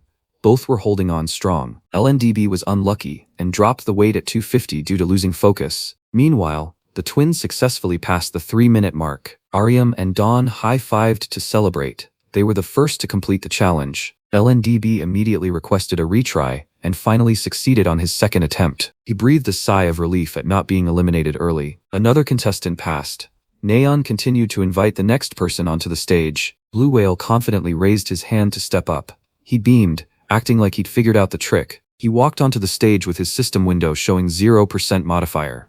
Woohyun watched from afar with a suspicious look. Blue Whale lifted the weight, as if it were a feather, his face unmoved. He smugly flexed his muscles as the time passed easily. Woohyun watched silently as Blue Whale completed the 3 minutes. Nyan was about to congratulate him but was stopped by him. Woohyun coldly asked what trick Blue Whale was pulling. He flat out accused him of using the modifier to cheat. The studio went silent.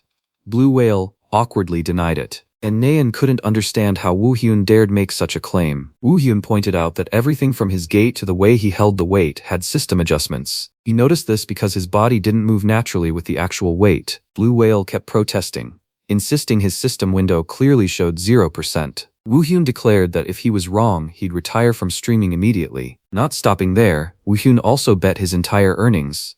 He forced Blue Whale to actually open his system window for verification. Blue Whale began to sweat profusely. He scratched his head, saying he'd pressed the button but the system kept reporting an error. Woohyun didn't bother watching further. He kicked him out, sending the chat channel into an eruption of glee. Exposed live on stream, the Blue Whale guy, bitter and humiliated, quit the game. It was a fitting end for someone who liked to use dirty tricks. After that incident, the selection continued. The second mission was announced, and this terrain heavily favored players who used long-range attacks. Eliminated contestants trudged home, leaving the stage to those who advanced. The organizers began outlining the rules for the upcoming team round. Teams A and B were formed based on previous scores. It was obvious Team B was in trouble. The whole team preferred melee combat, with only little Shurya using ice magic from afar. Neon smiled as she announced the first challenge for Haxicle's future disciples. Everyone was pumped and ready. The rules were simple. In 10 minutes, the team that destroys the most Atenal robots wins. Each team had 2 attempts to set their highest record. Silver-white Atenal machines began to power up, ready to dive into battle. The match officially began. The results of the first round were clear. Team A destroyed 10, while Team B only managed 8. Clearly, ranged players held an overwhelming advantage. Analysis showed ranged fighters coordinated more easily, while melee players charged in and got surrounded, unable to react in time. Spectators began complaining about the unfairness toward the melee warriors. Realizing their disadvantage, Shurya timidly suggested the team ask Haxicle for coaching. She hoped his help would allow them to turn the tide in the second round. Seeing Team B had a coach, the organizers also sent director Sungchul to assist Team A to ensure fairness. The training ground buzzed with excitement at the prospect of the mentors facing off. Team A huddled to discuss. They assumed Haxicle was a melee fighter too, so there was nothing to fear, and they could keep their current approach to secure victory. All parties agreed. The match paused for 30 minutes while both teams entered an accelerated training phase. Woohyun began his lecture by analyzing the robots' characteristics. He explained that they didn't feel pain and would readily forgo defense to make suicidal attacks if it seemed advantageous. He stressed that once you grasped that pattern, predicting their actions became extremely easy. Team B listened intently to every instruction. To be more practical, Woohyun decided to spar with the team. He told them to treat him like a mid-tier Etanel robot and attack freely. The pressure from Woohyun shifted suddenly, exuding a terrifying chill. LNDB broke into a sweat, realizing how different he was from normal. LNDB swung his sword and charged, but Woohyun dodged lightly, then launched a strike that sent the opponent flying like a ball. That power was truly on an entirely different level. Seeing their comrade down, the blonde twin pair rallied and rushed in. They intended to overwhelm by numbers, but Woohyun seemed to see through everything. At the back, Shurya trembled, holding a block of ice. She didn't dare unleash it, fearing her wide-area attack would hit teammates in front. In the blink of an eye, Woohyun closed in and defeated both Aryam and Dawn. The whole team lay scattered on the ground after just a few simple moves. Woohyun straightened up and pointed out the fatal weakness: a lack of coordination among members. He demanded they unify their cooperation immediately. Far away, Team A watched with astonished faces.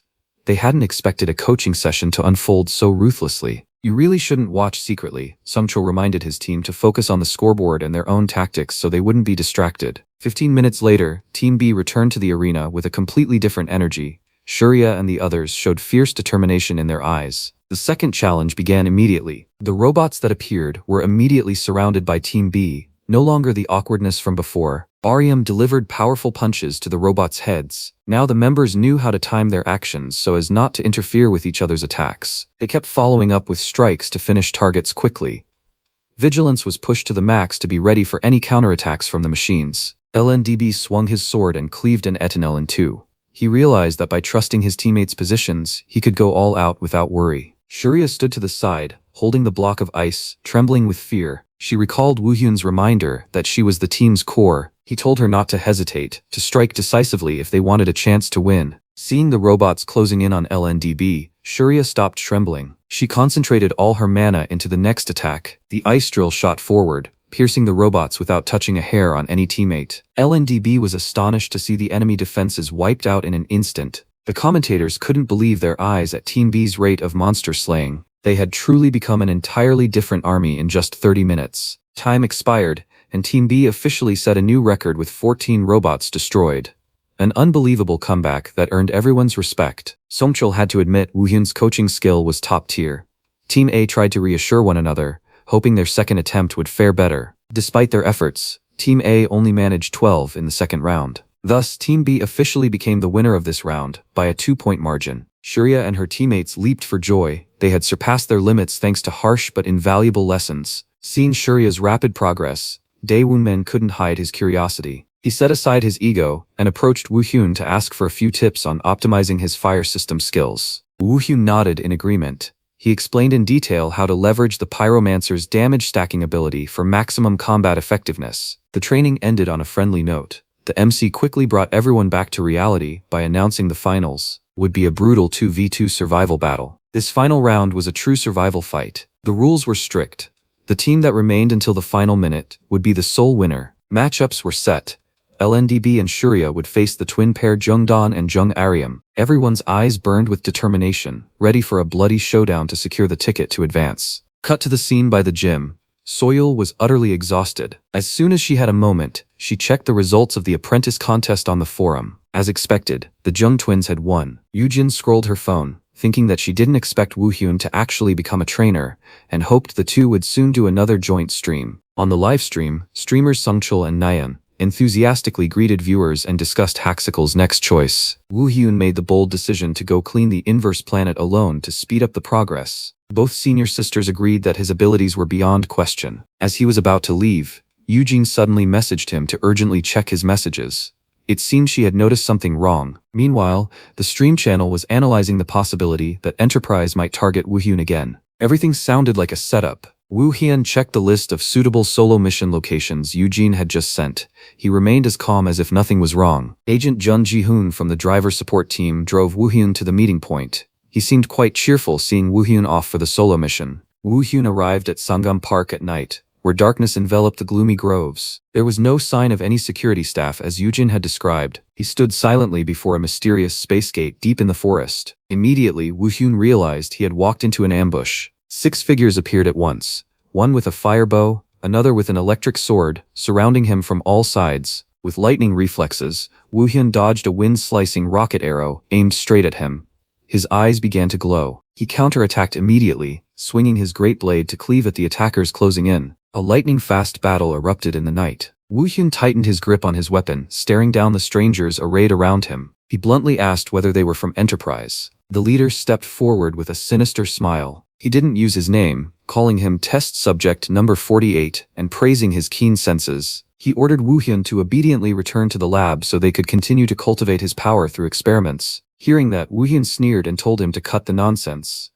He had no intention of being a lab rat again. Seeing he couldn't be convinced, the leader immediately commanded his men to charge. He declared that whatever happened next would be the boy's fault. Relentless attacks came at Woohyun from multiple directions. Lightning and violet energy exploded violently across the park. Woohyun swung his chain sickle, creating a powerful arc that sent the agents rushing at him flying. His skills were still on an entirely different level. The leader shouted in rage, urging his subordinates to press the attack. The agents used every element from wind to fire in a continuous assault. Despite their coordinated efforts, the hound still couldn't touch his sleeve. On the stream, everyone was astonished by his current level. Seeing the unfavorable situation, the leader ordered the team to deploy something called TL-01, Woohyun paused slightly at the unfamiliar name. The two streamers, Sungchul and Naeun, were puzzled because they couldn't find any information about this drug online. It seemed to be a top-secret project. The leader held the purple pill in his hand, looking at Woohyun with hateful eyes. Woohyun also grew worried, since even in his previous life he had never heard of it. No sooner had they taken the drug than the agents' bodies began to undergo horrific transformations. They screamed in agony as their muscles bulged and their skin turned a purplish hue. Naeun exclaimed in shock that they looked like terrifying interdimensional invaders. 4 purplish monsters with glowing eyes lumbered into view. The leader declared this was no ordinary performance enhancer, and told Woohyun to brace himself. The pressure emanating from them now was immense. One mutant lunged forward with a punch carrying a massive violet electric surge, shattering the ground. Woohyun realized their strength had skyrocketed absurdly. Blazing attacks rained down repeatedly on the spot where Woohyun stood. He had to struggle to parry with his weapon instead of taking the initiative to strike as before. Naeun worriedly wondered whether Woohyun could get through this, as he was now completely on the defensive. The hounds now fought like emotionless machines. A crushing blow of wind energy tore a deep crater into the ground. Woohyun was knocked back a long distance. The 4 mutated entities trudged toward Woohyun.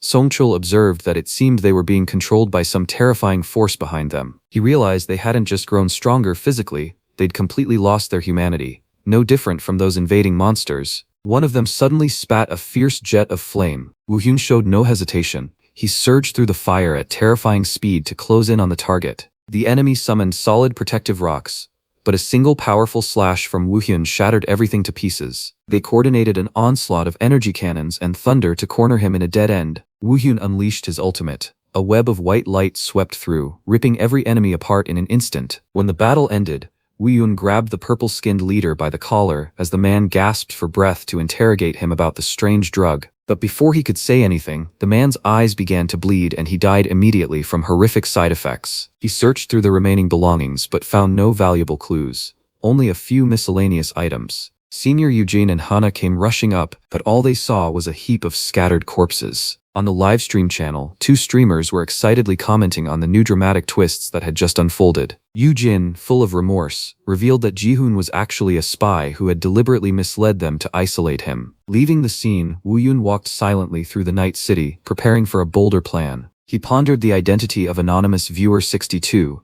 who seemed to be manipulating the currents of this world. To uncover the truth about the core organization and settle an old debt, Woohyun decided he would show no mercy. He executed a build change, completely altering his fighting style to hide his true identity. A destructive aura enveloped his body, signaling the return of a legend from a past life. The main target was Jeumshin Electronics, a corporation closely connected to the laboratory that had tortured him. The 2 streamers were stunned when they saw him switch to long-range combat, a completely unexpected move. In his new guise with silver hair and a fang mask, Woohyun was now a menacing infiltrator. He plunged down and smashed through the glass doors of Jeumshin's main hall, causing a shocking explosion at the corporation's headquarters. Smoke filled the air, and alarms blared loudly, throwing all employees and security into panic. Haxical walked calmly through the grand hall, each step carrying a suffocating pressure. The phase shift system activated, isolating the building into a separate raid zone that no one could intervene in. He inspected the building's architecture, searching for the entrance to the secret basement that led to the old laboratory. One Jongchul, the arrogant head of security, appeared with a squad of guards, loudly threatening the intruder. At the sight of him, horrific memories of being abused by that man in the laboratory flooded Woohyun's mind.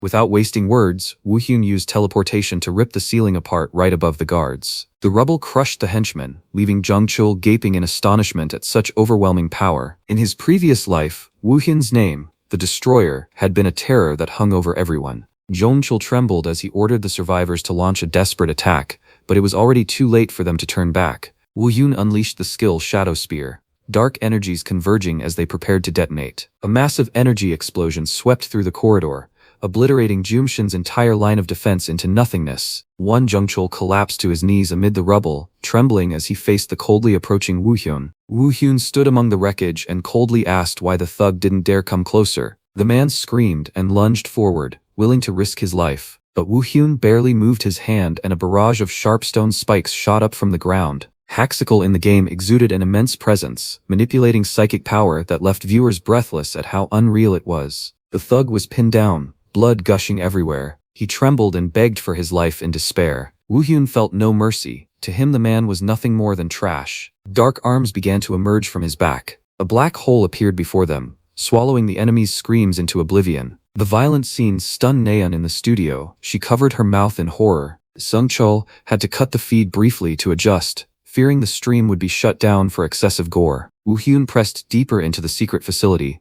knowing he had to find information quickly before reinforcements arrived. Alarms blared loudly throughout the laboratory. The research staff panicked because an intruder had breached the facility. Woo-hyun stepped past the trembling people and headed straight for the central computer. He began accessing data to find the list of those sponsoring these cruel experiments. On the screen appeared information about TL-01, a drug touted as an enhancement but in truth the source of the disaster. Suddenly the Etinel security robots appeared.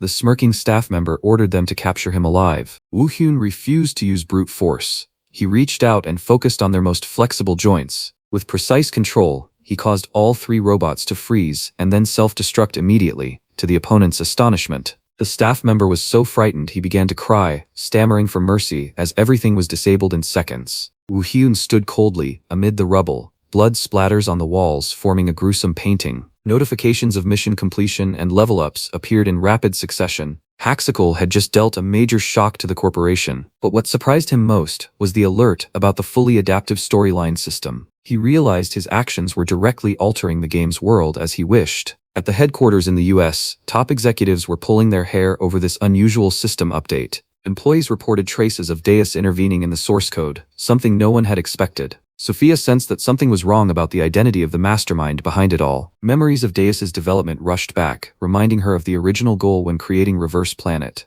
Sophia ordered her subordinates to use every means to decode the data and prevent any information from leaking. A few days later at a cafe, Nayeon excitedly boasted about the smash success of the recent stream. Woo-hyun was still preoccupied with Anonymous Viewer 62 and the man's unusual silence. Seeing him distracted, Nayeon suggested the next stream should feature PvP to mix things up. He brushed her off, insisting on continuing to explore the PvE storyline because he didn't want to waste time. Nayeon looked at him with worry. She felt Woo-hyun in real life had become as cold and taciturn as his in-game character. To her, the martial skills he was displaying now felt truly terrifying and alien. She looked him straight in the eye and asked earnestly if he was hiding something. Woo-hyun paused for a moment. He realized Nayeon was genuinely worried he was sinking too deep into the virtual world. He realized he had been too hasty and exposed a weakness. He needed to maintain the rhythm to avoid raising further suspicion. Woo-hyun smiled to reassure her and agreed to do PvP. A few days later, Reverse Planet's livestream began again, with Nayeon appearing. She announced that today's content was breaking the win streak record using skill sets chosen by viewers. The audience kept requesting different builds. Nayeon laughed and said that at master rank no one could stop Haxical, so she'd make it hard by forcing him to use all kinds of bizarre builds. Song-chul anxiously asked whether Haxical would agree, because if they got a trash build the win streak would be over. Nayeon said she'd asked beforehand. She mimicked Woo-hyun's cold expression when he said to just pick anything. Any build would do. Sung-chul reminded everyone that PvP isn't as easy as PvE because the stats are capped. Donations poured in along with lists of builds. Nayeon began spinning a wheel to decide the fate of the first match. The wheel landed on Steel Lord. Nayeon excitedly announced the first skill set Woo-hyun had to use. This skill summons and controls up to 12 Steel Knights at once. Seeing the line of knights surrounding him, it looked like a miniature army. Song-chul explained it was an extremely difficult challenge because the player has to multitask entirely without any support. Controlling 12 units at once is hugely overwhelming for the brain. Nayeon worried the build wouldn't be effective, but still trusted Haxical and told everyone to wait and see his performance. The goal was to surpass Battler's 76 win streak. The system announced an opponent had been found. The match would take place on the factory map in Area 9. Woo-hyun was ready to enter the game. This opponent had a 75% win rate at master rank, a very impressive figure. Sung-chul wondered if Haxical could overcome such a heavy handicap. Round 1 began. The blonde opponent used the Wind and Thunder build, charging in so fast it left bright blue lightning streaks across the view. Woo-hyun just stood watching. Woo-hyun snapped his fingers to summon. A Steel Knight appeared and blocked the opponent's slash in an explosion of green energy. The audience started to stir. The opponent was surprised that Haxical had summoned only one knight. Woo-hyun remained at the back with a calm expression, hands in his pockets. Song-chul guessed he might be focusing power into a single unit to maximize damage. Nayeon said to take it easy, the match had only just started. The opponent sneered, thinking killing a robot was easy. He channeled lightning into his sword and launched a flurry of attacks. but the Steel Knight moved so nimbly it parried every strike. The opponent began to feel that something was off. Woo Hyun flicked his finger. The Steel Knight slid with astonishing speed, leaving the opponent no time to react and knocking him far away. He stared, wondering when he had learned to do that. Immediately after, Woo Hyun summoned 2 more knights. 3 silver-armored figures now surrounded the trembling opponent. The chat began to explode. Naeun smugly told everyone to trust Haxical. Singchul excitedly predicted he might summon more than 3. The opponent realized he had to finish quickly or be crushed. He unleashed his ultimate, Gale Thunderstrike, creating wide arcs of lightning slashes. The Steel Knights coordinated smoothly, dividing to intercept attacks from every direction. Woo Hyun just stared, directing them. Woo Hyun murmured that he had understood the mechanics. He snapped his fingers and instantly called forth all the remaining knights in a wave of purple-black light. The audience couldn't believe their eyes. The commentators shouted when all 12 Steel Knights appeared at once. Songchul asserted that Haxical had completely mastered the build and was assured of victory. The opponent was surrounded, with no escape. Woo Hyun commanded his legion in a multi-pronged full-scale assault. This was no longer instinct. It was genuine military strategy. Woo Hyun's gaze was razor-sharp, intensely focused on coordinating every movement of the 12 knights. This required his brain to operate at full capacity to make split-second precise decisions. The opponent tried to shout that he wouldn't lose easily, but was utterly crushed by the array of knights. Round 1 ended with the victory going to Baek Woo Hyun. The system announced the start of round 2. Naeun beamed, while Songchul predicted round 2 would probably take only 3 minutes. Below, the opponent was tormented to the point of yelling at the knights to get away from him. The match ended swiftly with a 2-0 score. The opponent lay collapsed, coughing and forced to admit Woo Hyun was terrifyingly good. The commentators and audience showered praise without stopping. Haxical's win streak had reached 56. Naeun excitedly announced there were only 20 more wins to break the record. They began preparing for the next spin. The wheel spun again. A viewer commented they wanted to see him win with a truly weak build. Meanwhile, the win streak surged to 75 in just a few moments. Elsewhere, a mysterious man watched the livestream intently on a handheld device. He nodded, praising Woo Hyun's skill, murmuring that he really wanted to fight him. Although disappointed Woo Hyun wasn't using his main build, he still signed up for the PvP queue. Naeun then announced that for the last 2 matches he would use his original build to thank the viewers. He smiled, said there was no need to hold back, and hit the button to start matchmaking. The system immediately displayed a notification preparing for the next match. The match was successfully paired. Woo Hyun breathed a sigh of relief, finally. Viewers in the chat began to notice something odd when they saw the new opponent's appearance. Songchul and Naeun were stunned as the letter D logo flashed brightly. It was the emblem of DH Empire, last year's world champion. The person standing before them was a world-class professional player. Nikki, real name Lee Gunwoo, revealed himself with black crow wings on his back. He smiled arrogantly, greeted Haxical, and declared it an honor to meet him. Everyone was stunned to see Nikki appear, a world-class pro player hunting down an unknown streamer like Haxical. The chat exploded, and the 2 commentators couldn't hide their excitement. Only 5 seconds remained before the match began. Nikki wasn't using his main build because contract terms forbid using it outside tournaments, but that was enough to send the crowd into a frenzy. Nikki sneered confidently, daring his opponent to show his full strength.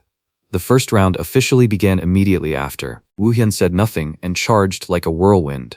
A lightning-fast slash aimed straight for Nikki's head. Nikki suddenly dissolved into a flurry of black feathers.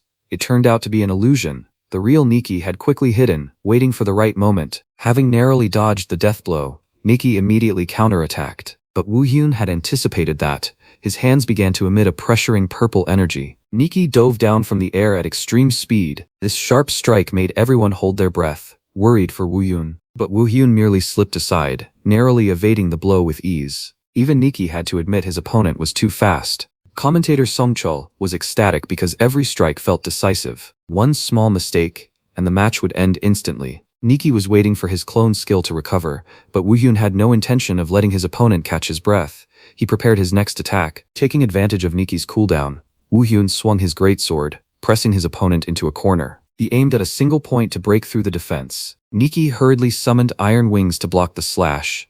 The clang of metal rang loudly across the arena. Woo Hyun tightened his grip on the hilt, pouring all his strength into a shockwave slash. Nikki was completely taken aback by the explosive force. The collision produced a massive energy blast, sending Nikki flying. The audience couldn't believe their eyes to see a pro player so dominated. The first round ended with victory for Bae Woo Hyun. the two commentators were still stunned at how quickly the match had ended. Nikki unexpectedly offered Woohyun an invitation to join DH Empire as a professional player, a life-changing opportunity any player would dream of. But Woohyun coldly refused immediately. He had no intention of going pro yet. Though slightly disappointed, Nikki said he'd be in touch. Round 2 began at an even more terrifying pace. Slashes and clashes occurred non-stop at speeds the naked eye could hardly follow. Nikki tried to land blows but couldn't touch Woohyun. Woohyun calmly countered, closing the round to Nikki's astonishment. Absolute victory belonged to Haxical. This result not only sent the commentary world into a frenzy but also marked a new milestone. A 76-match winning streak. Haxical had officially tied Battler's record, the longest current winning run. The chat erupted with donations and pleas for Haxical to set a new record. Everyone was eager for a showdown between him and Battler. Woohyun continued to steamroll the arena, raising his winning streak to 85 before ending the stream. He left a trail of wreckage, and opponents flattened on the ground. Meanwhile, Battler was furious that he couldn't pair up to hunt Haxical. Nikki could only sigh at his failed attempts to recruit him. Nikki brought up a YouTube collaboration offer they had received. It seemed the two were scheming to lure Haxical into a new plan. Battler smiled calculatingly. He was determined to get Haxical in his sights at any cost. A few days later, the next stream began. This time Woohyun skipped PvP and chose the adaptive story mode, a mode where he had full control over his actions. He entered the slum district, a dark place with no quests yet explored. Commentators and viewers were curious what he intended to do there. His destination was the general store. Woohyun told himself the place looked exactly like the one in the other world he remembered. This time he donned new armor and a ferocious beast-tooth mask. This was the quickest route for him to scour the Enterprise's secrets. In a quiet alley, Woohyun realized he was surrounded by a group of local thugs.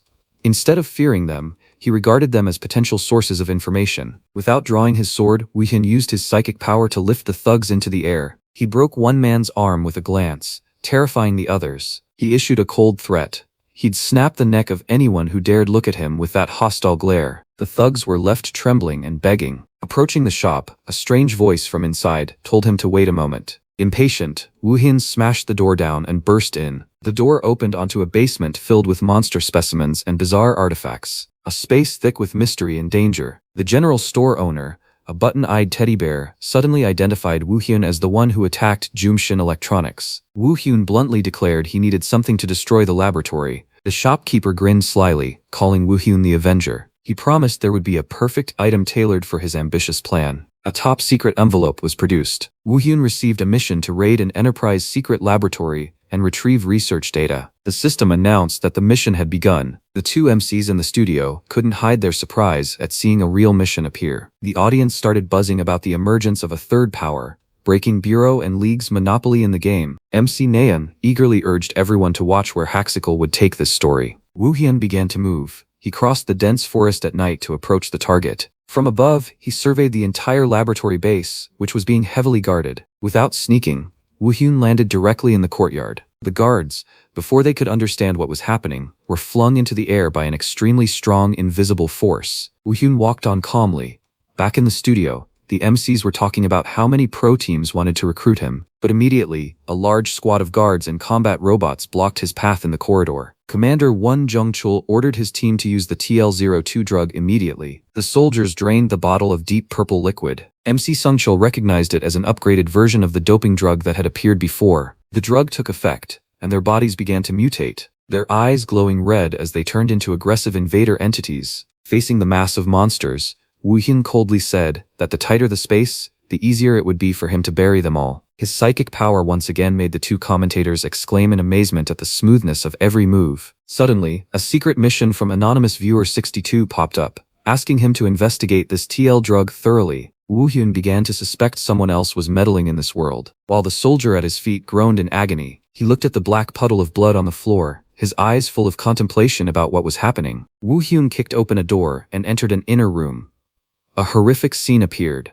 Experimental beds reeking of death. Painful memories flooded back. Pleas and last words of past test subjects echoed in his head. A female test subject gasped as black fluid flowed out, begging him to help them escape this hell. Rage exploded. Woohyun concentrated a dark purple energy into his palm, vowing to wipe every trace of this place clean. The artificial black hole skill was activated, pulling all surrounding matter into a destructive vortex. The soldiers screamed in despair as their bodies were crushed bit by bit by the extreme compressive force. The studio had to cut the footage briefly because the scene was too violent. Naeun explained the principle behind Haxicle's black hole. After the energy storm, Woo-hyun stood in the middle of a gigantic pit. All enemies had completely vanished without a trace. He approached a remaining computer to access the laboratory's top-secret data system. Documents about the TL drug appeared, confirming his suspicion that someone was interfering to alter their effects. A strange name appeared in the research files. Tempest L. Woo-hyun wondered what it meant. At that moment, famous YouTuber Chloe Martinez suddenly donated 100,000 won to demand participation in the livestream. The sudden appearance of a star with 10 million followers thrilled the two hosts. Chloe Martinez appeared radiant, ready to explain the mysteries unfolding in the storyline. Naeun immediately asked about the meaning of the name Tempest L that Haxicle had just found in the data. Chloe revealed it referred to Tempest Lord, one of the immensely powerful spatial lords, and the source of the conflict. She warned that a large-scale raid was about to take place. Woo-hyun exhaled and told himself the first thing to do was check the Tempest L specimen. The system had just announced the quest start, and the stream audience went wild, saying he was monologuing to trigger the quest. Just after finishing that, a level-up notification popped up with one skill point. Woo-hyun suddenly froze when he sensed someone nearby. A hooded man was unexpectedly drawn out by Woo-hyun's psychic technique. He realized this was someone from the general store. The man had come to deliver a new commission. The mission this time was to clear out an illegal laboratory on Reverse Planet. Woo-hyun accepted the request. The employee handed over a stack of documents and then vanished immediately. Might as well finish this up here so he could get to the new mission on time. Woo-hyun dashed off like the wind. Stream commentators noted the game's world seemed to be expanding in scope. The Master Cheetah faction wondered why the lab had chosen Reverse Otherworld as its base. Before Woo-hyun stood a blazing purple teleport gate that smelled of danger. Chloe explained this was where power from other worlds was amplified to its maximum. Crossing the gate, Woo-hyun had to stay extremely alert. The whole forest was eerily silent. He found it strange that he couldn't sense anyone, not even a guard at the entrance. Leaving such an important place unguarded could only mean a trap, or that something had gone wrong. Going deeper, the situation remained the same. It felt as if everyone here had vanished instantaneously. Woo-hyun found the Tempest L vial. Collecting the specimen was completed faster than expected. Just as he was about to leave, a strange melody rang out and made him whip around. A mysterious voice declared it was finally free and no longer controlled by anyone. A wall exploded, sending bricks and stone flying after a powerful impact. A figure identical to Woo-hyun but with jet black hair smiled with a bewitching grin. The stream audience was stunned by the reveal. The clone looked remarkably handsome. Commentators feared not only his appearance but even Woo-hyun's combat skills had been copied. The confrontation between Woo-hyun and the clone erupted instantly at extreme speed. This doppelganger used Woo-hyun's own moves to strike back at him. It was indeed troublesome. He withstood powerful blows thanks to high resistance stats. The two shadows lunged at each other, leaving streaks of light. The audience held their breath. Woo-hyun realized this guy was fast. Any exposed flank for a second meant a hit. But he needed to capture him to ask questions. Woo-hyun unleashed his black hole technique, directly locking the opponent down so he couldn't escape. Woo-hyun's power was on another level.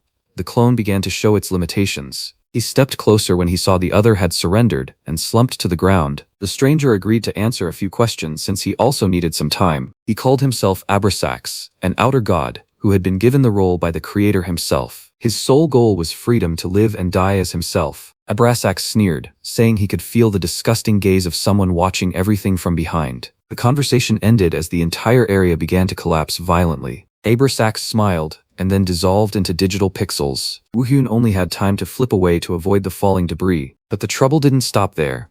A gigantic entity with massive horns emerged from the rubble, the Dimensional Lord. The show hosts were extremely excited. After Doppelganger and Abrasax, now the Dimensional Lord has appeared, truly a string of shocking twists. A gigantic hand slammed into the ground. Haxicle barely managed to dodge that powerful strike. The Dimensional Lord's roar shook the entire space. Stream viewers were horrified by this overwhelmingly unmatched power. Haxicle panted, realizing the opponent was far stronger than him at this moment. Reverse Planet was beginning to collapse. He decided he had to retreat immediately. The chat exploded with calls to flee. Haxicle sprinted at full speed through the surrounding fragments of space. Narrowly escaping death, Haxicle finally reached safety. In the studio, Chloe asserted that the Dimensional Lord would certainly be the next raid boss everyone would have to face. The hosts discussed that they'd need a proper team composition to beat this boss. This was clearly no easy challenge for Haxical. The stream ended and the screen went offline.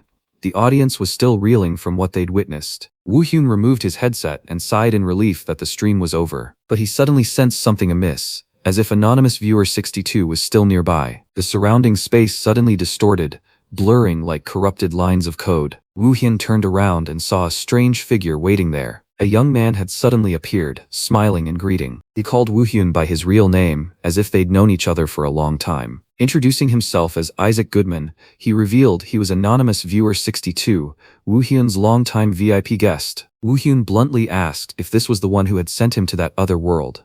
Isaac answered evasively that it was both true and false. Angry at the ambiguity, Woohyun threw a punch, but his hand passed through empty air. Isaac sneered, reminding him that he was dead, so such attacks were useless. Woohyun snapped, angrily demanding whether this was some kind of joke. Isaac calmly asked him to calm down and listen to the story behind all of this. Isaac began to tell of an assistant AI named Deus that betrayed its creator and conspired to destroy the world from within. In the process of stopping Deus, Isaac lost his physical body. He now existed only as data within this digital space. Isaac revealed that he had triggered the bug fix mission to send Woohyun's soul back to the past, turning him into a variable to fight the corrupted system. Seeing Woohyun still skeptical, Isaac offered a huge bait. Did he want to know what happened to his former teammates after he left? Woohyun froze. Could they be in danger? Isaac smiled smugly, seeing he'd hit Woohyun's weak spot. Isaac questioned whether Woohyun truly believed this was all just a game. He straightforwardly requested help. Isaac's goal was to build an entirely new world.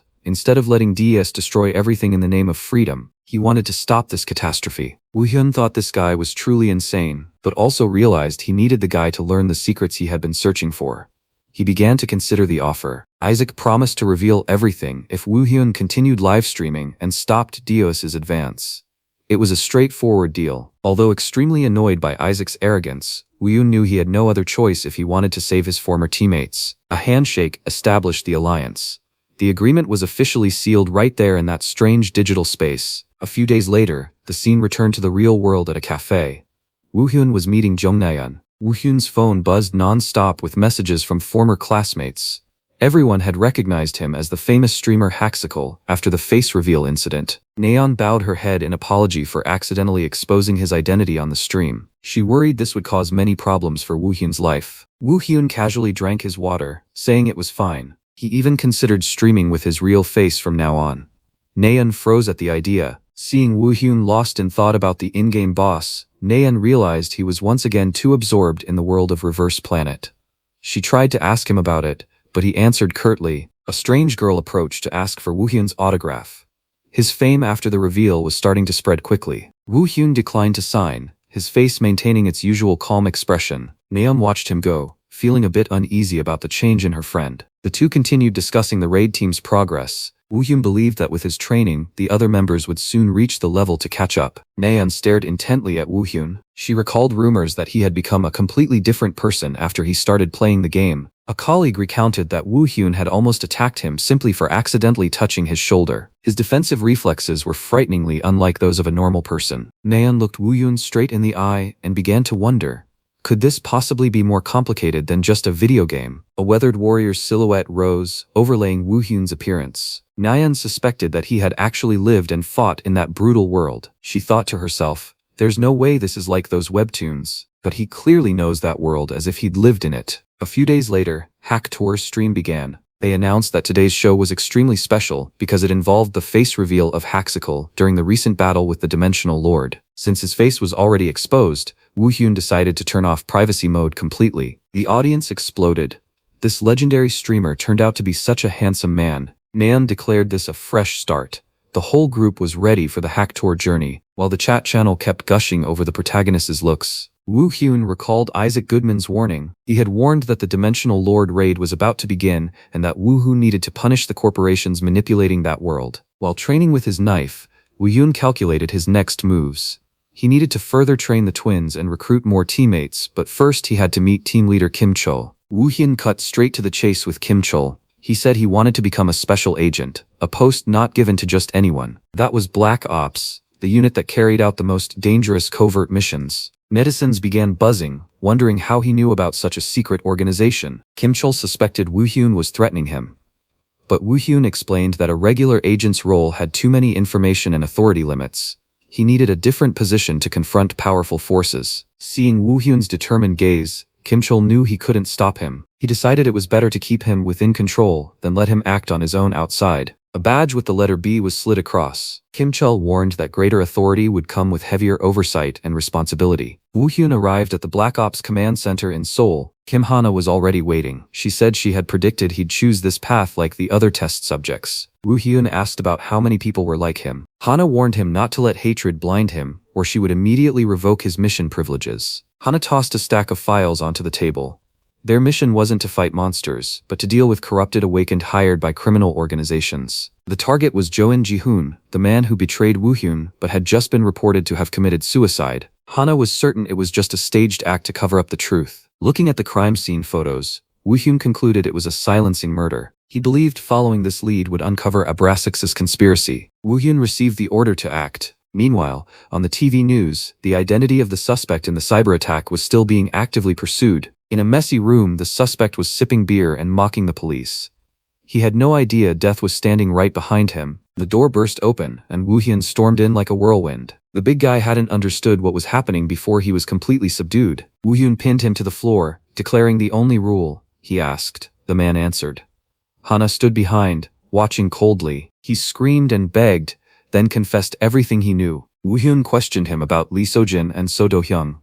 But the man seemed to know nothing about them. When Join Ji-hoon was mentioned, he only knew of a drug dealer with the same name. Seeing he wasn't lying, Woo Hyun decisively eliminated the target. After finishing, Woo Hyun cleaned up the scene.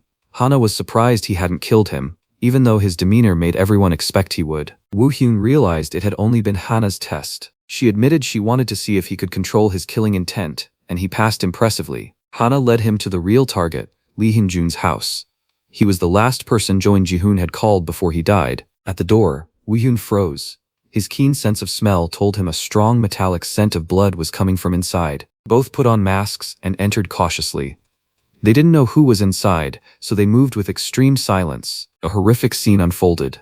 The victim lay collapsed in a pool of blood. The room ransacked. They had arrived one step too late. Examining the body, Woo Hyun found strange traces of freezing. He guessed the killer was an awakened of the ice affinity and was surely not far away. As predicted, a blonde man was hiding in the room. He tried to finish Woo Hyun with an ice blade, but he was too slow. Woo Hyun grabbed the assassin by the throat and slammed him into the wall. The overwhelming force left him no chance to resist. He collapsed to the floor. Hana told Woo Hyun to stand back so she could use her interrogation skill on him while he searched the area. Hana activated a green energy and began probing the killer's mind. His strangled screams echoed through the dark room. Woo Hyun checked every nook and cranny but still found nothing. He suddenly stopped when he stepped on a floorboard that sounded unusually hollow. He pried up the wood and discovered a hidden compartment concealing a black dossier. His intuition told him this was the most important thing. As he opened it, Woo Hyun's eyes flared red with rage. In that list, he saw the names of his former teammates from a past life. Hana stepped in and asked. Woo Hyun replied coldly that it was a human trafficking file. A brutal conspiracy from the past was repeating itself right before his eyes. Hana checked more thoroughly and reported that this broker worked for both the trafficking organization and a laboratory. The live audience was extremely excited by Woo Hyun's deductive ability. Woo Hyun guessed that the laboratory had eliminated the broker to work directly. He began to suspect that even Join Ji-hoon's supposed suicide was connected to this. He opened the map and found a few more trading locations. It seemed their headquarters were located in this remote area. Hana immediately sent the data to the support team to pinpoint the exact location. Chloe on the livestream was eagerly anticipating the upcoming raid. The hosts in the studio looked worried with only 2 people going, but the audience had complete faith in Woo Hyun's abilities. Chloe sealed it with a let's go. On the outskirts of Seoul, the two reached the trafficking organization's large warehouse. The security here was extremely strict, with cameras and barbed wire fences all around. Seeing that sneaking around wouldn't work, Woo Hyun decided to go all out and attack directly to finish quickly. A murderous light began to flash in his eyes. Without a word,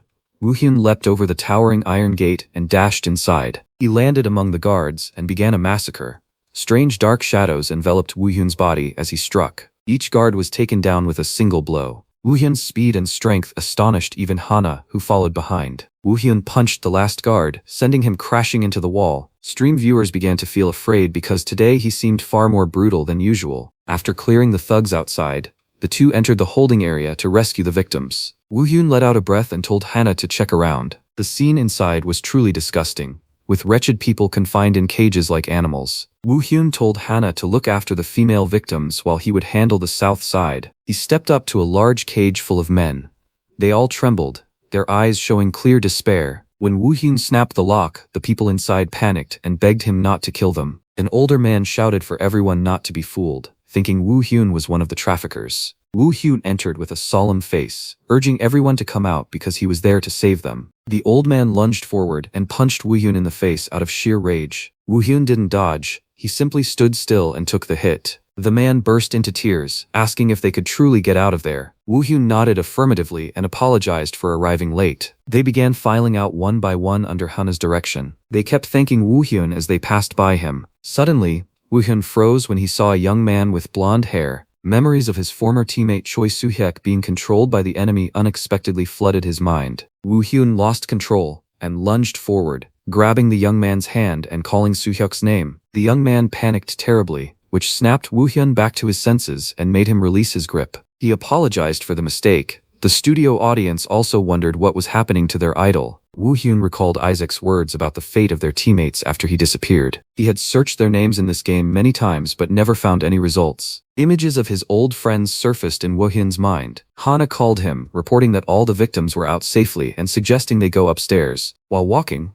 Woo-hyun suddenly stopped and signaled everyone to be quiet. He sensed something wrong approaching. He informed Hana that they were surrounded. Woo-hyun counted the exact number of enemies at the front and back doors. Accompanied by an immense murderous aura, a group of men in black suits and sunglasses appeared.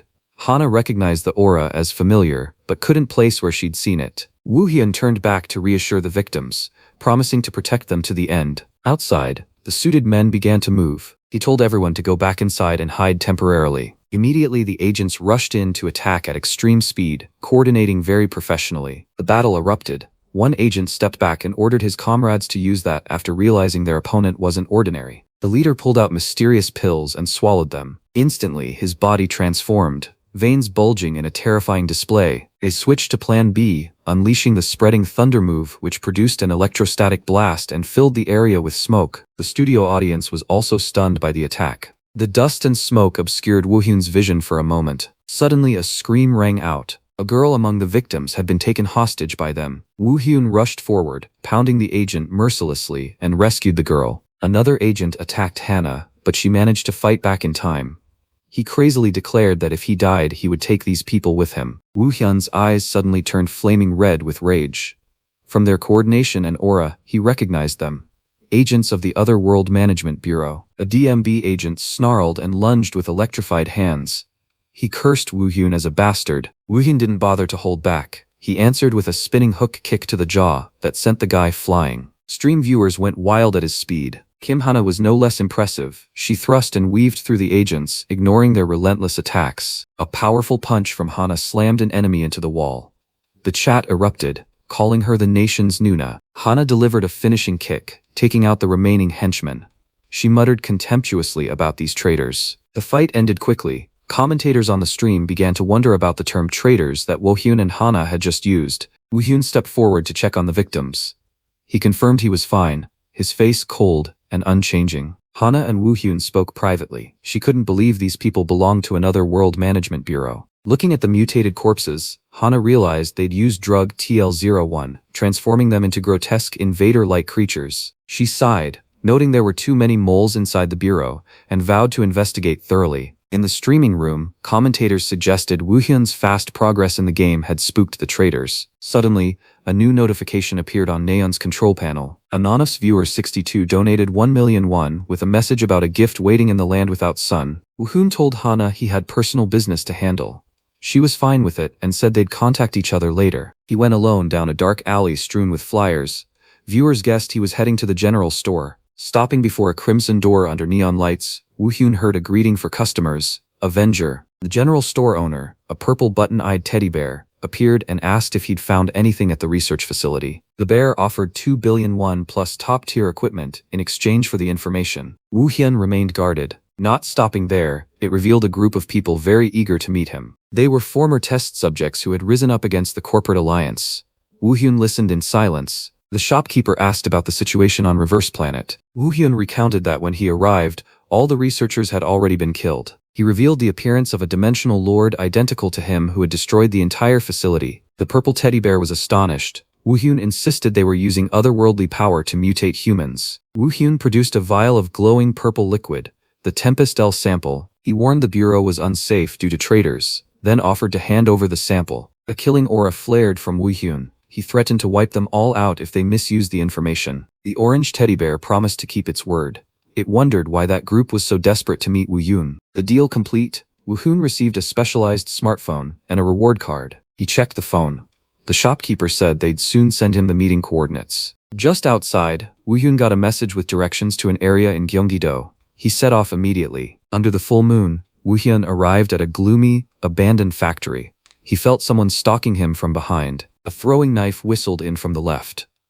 Woo-hyun, lightning fast, blocked the attack with his hand. A young man stepped out of the shadows, sneering an apology for his habit of striking first. Woo-hyun froze. This voice, this face, he couldn't forget it. Old memories rushed back.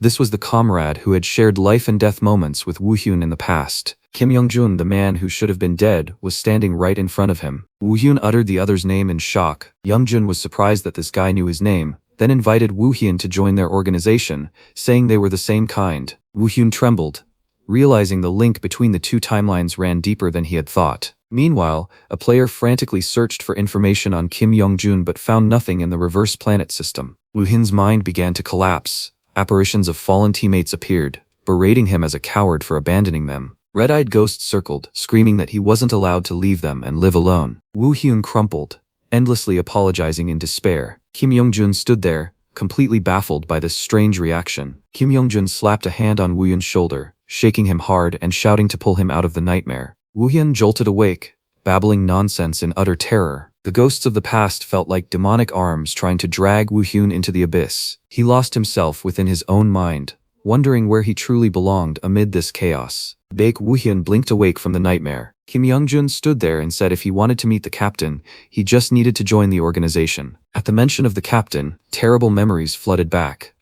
Woo-hyun recalled that traitor standing amid his comrade's blood in his past life. The fear of history repeating itself left Woo-hyun uneasy. He asked Young-jun directly how to meet that person right now. About to answer, Young-jun's phone buzzed. He seemed slightly annoyed at being interrupted. Hearing the news, Young-jun's expression darkened.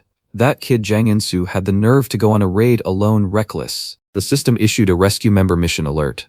Young-jun intended to leave immediately, and Woo-hyun decided not to stay out of it. Their destination was the building with the blue note sign. Rumor had it this was a front for experiments on drunken customers. They coordinated. Woo-hyun would draw fire at the front while Hyung-jun snuck in from the rear. The fight erupted. Woo-hyun channeled violet energy and charged into the enemy den at breakneck speed. A dazzling sweep. Woo-hyun swung his blade, taking out the guards in an instant to the enemy's astonishment. The leader tried to flee but couldn't escape. Stream viewers went wild over Haxikal's skill. A clean finishing blow shattered the defensive robots. Woo-hyun's power was on another level. Netizens admired their seamless teamwork, as if they'd been partners for years. Woo-hyun checked the locker area but found no one. He signaled Young-jun to move further inside. Inside, Yoon-soo was trembling, muttering non-stop from fear at the loud noises outside. As Yoon-soo was about to use a defensive move, Young-jun appeared. The boy froze, unable to believe he had been rescued. Seeing Yoon-soo, Young-jun immediately gave him a hard head tap for going solo while still inexperienced. Yoon-soo's image reminded Woo-hyun of the past. Back then, the boy often called Jung Bum-woo uncle, with admiring eyes. But the person the kid trusted most was the one who killed him. Woo-hyun vowed this time he wouldn't let that tragedy happen. Yoon-soo babbled his thanks for being saved. At that moment, Young-jun's device signaled that the captain was in the area. Young-jun turned to ask Woo-hyun if he wanted to meet the captain now. He nodded the time had come. In the dark alley, a burly, scarred man approached.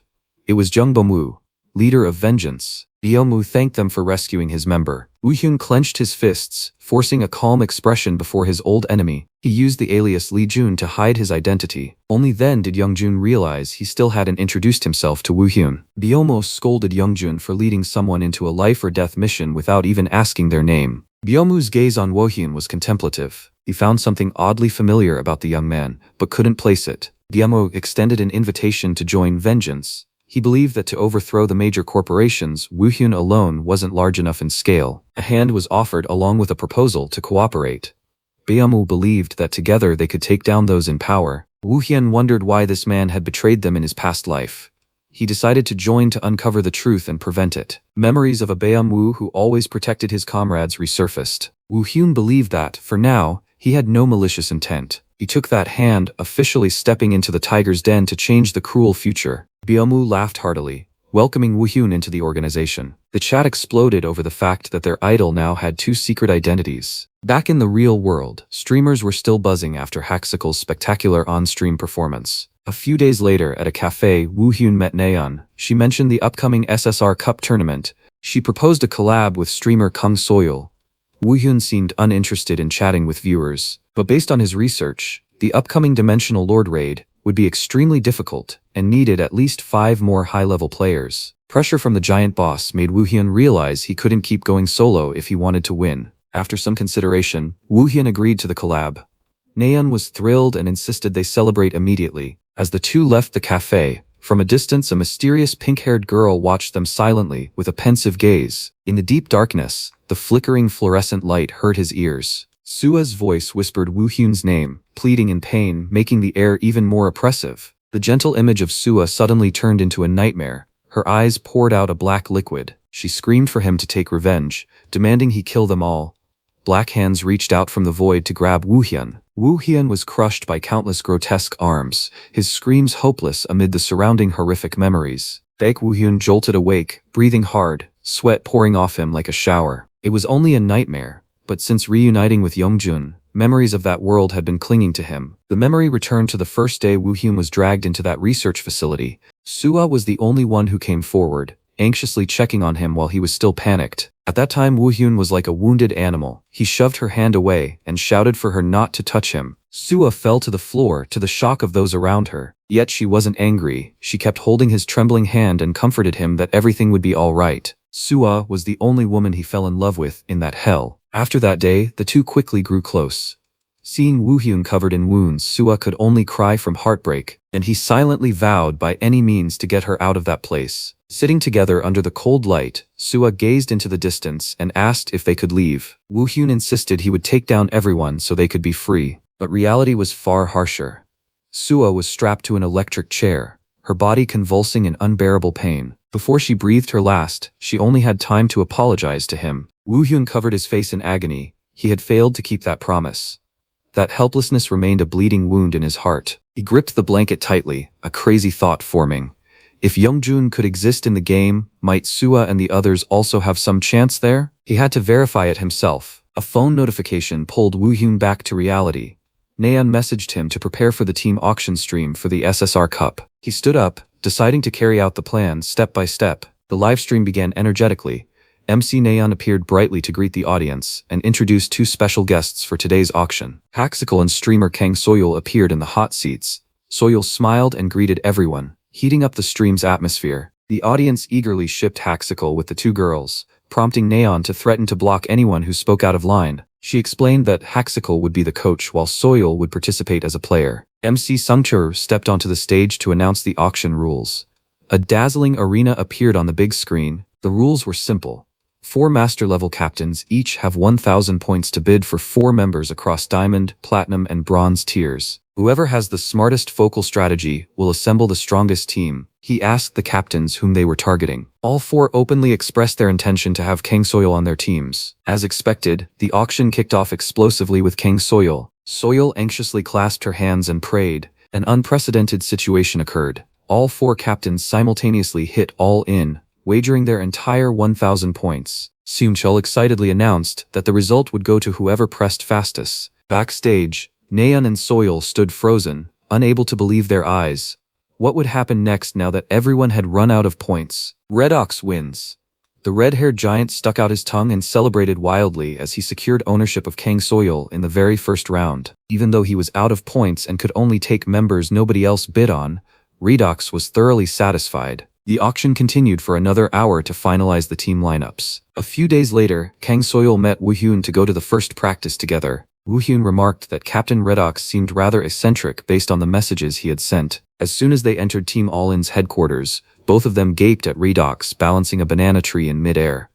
It was the oddest welcome imaginable. Suddenly Redox lost his balance and crashed to the floor, but immediately sprang up as if nothing had happened. Woo Hyun privately judged that this guy was extremely skilled at body control and would be a valuable asset in raids. Redox cheerfully introduced himself as a fire master and proceeded to introduce the other team members. Woo Hyun stood observing this patchwork lineup with a thoughtful expression. Looking at the roster, 1 master, 1 diamond, 1 platinum, and 2 bronze members, Dodo and Lee Si-hoo. Woo Hyun knew the biggest challenge would be training these 2 rookies up to combat-ready levels. Redox was eager to start immediately. Woo Hyun nodded in agreement, secretly planning an extremely grueling training regimen to raise the team's skill. The team began training with high spirits. Little did they know the coming days would be nothing short of hell under Haxicle's coaching. Elsewhere, the top player battler was watching a recorded match of Haxicle versus the Dimensional Lord. Although he had previously claimed not to care about PvE, Haxicle's skill began to make him reconsider. Battler broke into an excited smile, revealing sharp fangs. He decided to send Haxicle a challenge along with a wager. If he lost, he would accept joining Woo Hyun's raid team. The SSR Cup Finale Festival had finally arrived.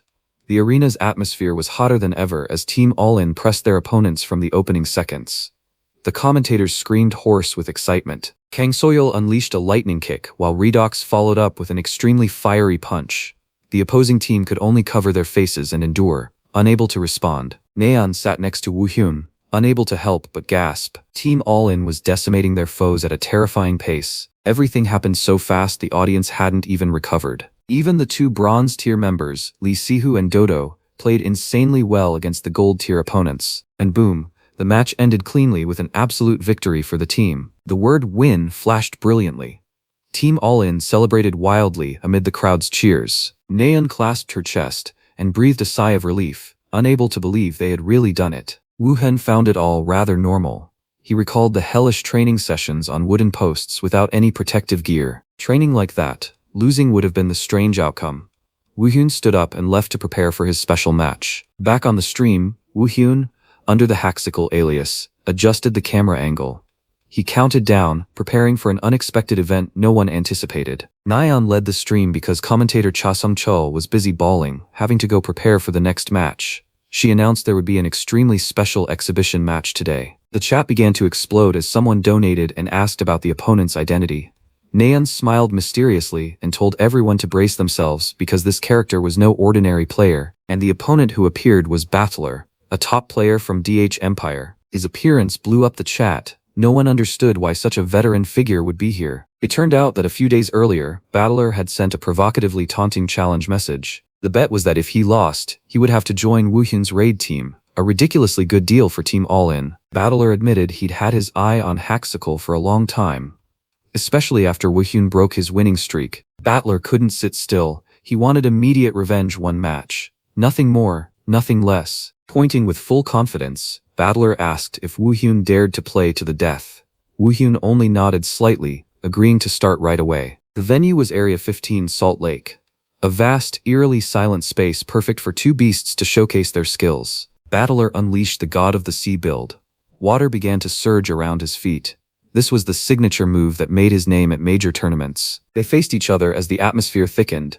Woo Hyun realized his opponent had reached a very high power ceiling. As the announcement "Round 1 begin" rang out, the battle exploded. Immediately, Battler erected a massive wall of water to block sightlines. An extremely proactive opening that left the audience no time to blink, but Woo Hyun remained calm. His eyes shone as he focused on observing the smallest movements in the water. He knew Battler's intent wasn't merely defensive. As predicted, Battler launched a relentless assault. Woo Hyun continuously had to twist and dodge streams of water as sharp as blades. His slashes were deftly countered by Battler's water techniques. The skill display from both players left Naeon and the viewers gaping. Battler moved with agility matching Woo Hyun's. Every step he took on the water exerted tremendous pressure. The Salt Lake's surface cracked open beneath their feet. The pressure from high-level skills made the surrounding space quake violently. Naeon couldn't hide her astonishment at the skill level of these 2 top players. Battler sneered, saying Woo Hyun was indeed a tough target. He began to gather spheres of water, preparing a wide-area strike to corner Woo Hyun. A barrage of water jets shot out like raining bullets. Wu Hyun had to leap into the air to dodge. He thought to himself that Battler truly had elemental water control at an extraordinary level. Although Wu Hyun evaded everything, Battler kept up the assault. Wu Hyun realized that in this version of the game, reaching Battler's power was almost unimaginable for ordinary players. He felt a bit surprised. Battler decided to finish the match right then. Water began to coalesce into a massive form just behind him. "Let's end this," he shouted. A giant water dragon appeared, roaring as it surged toward Wu Hyun. Its size and density were enough to blot out a corner of the sky. The audience held their breath to see what Wu Hyun would do. The water's pressure was enough to shred anyone who touched it. Wu Hyun stood motionless, taking the hit. The dragon swallowed him in a horrific explosion of water. The chat flooded with questions about whether Haxical could survive. But look, Wu Hyun had defended in time and leaped out. Battler smiled faintly, a meaning-laden grin.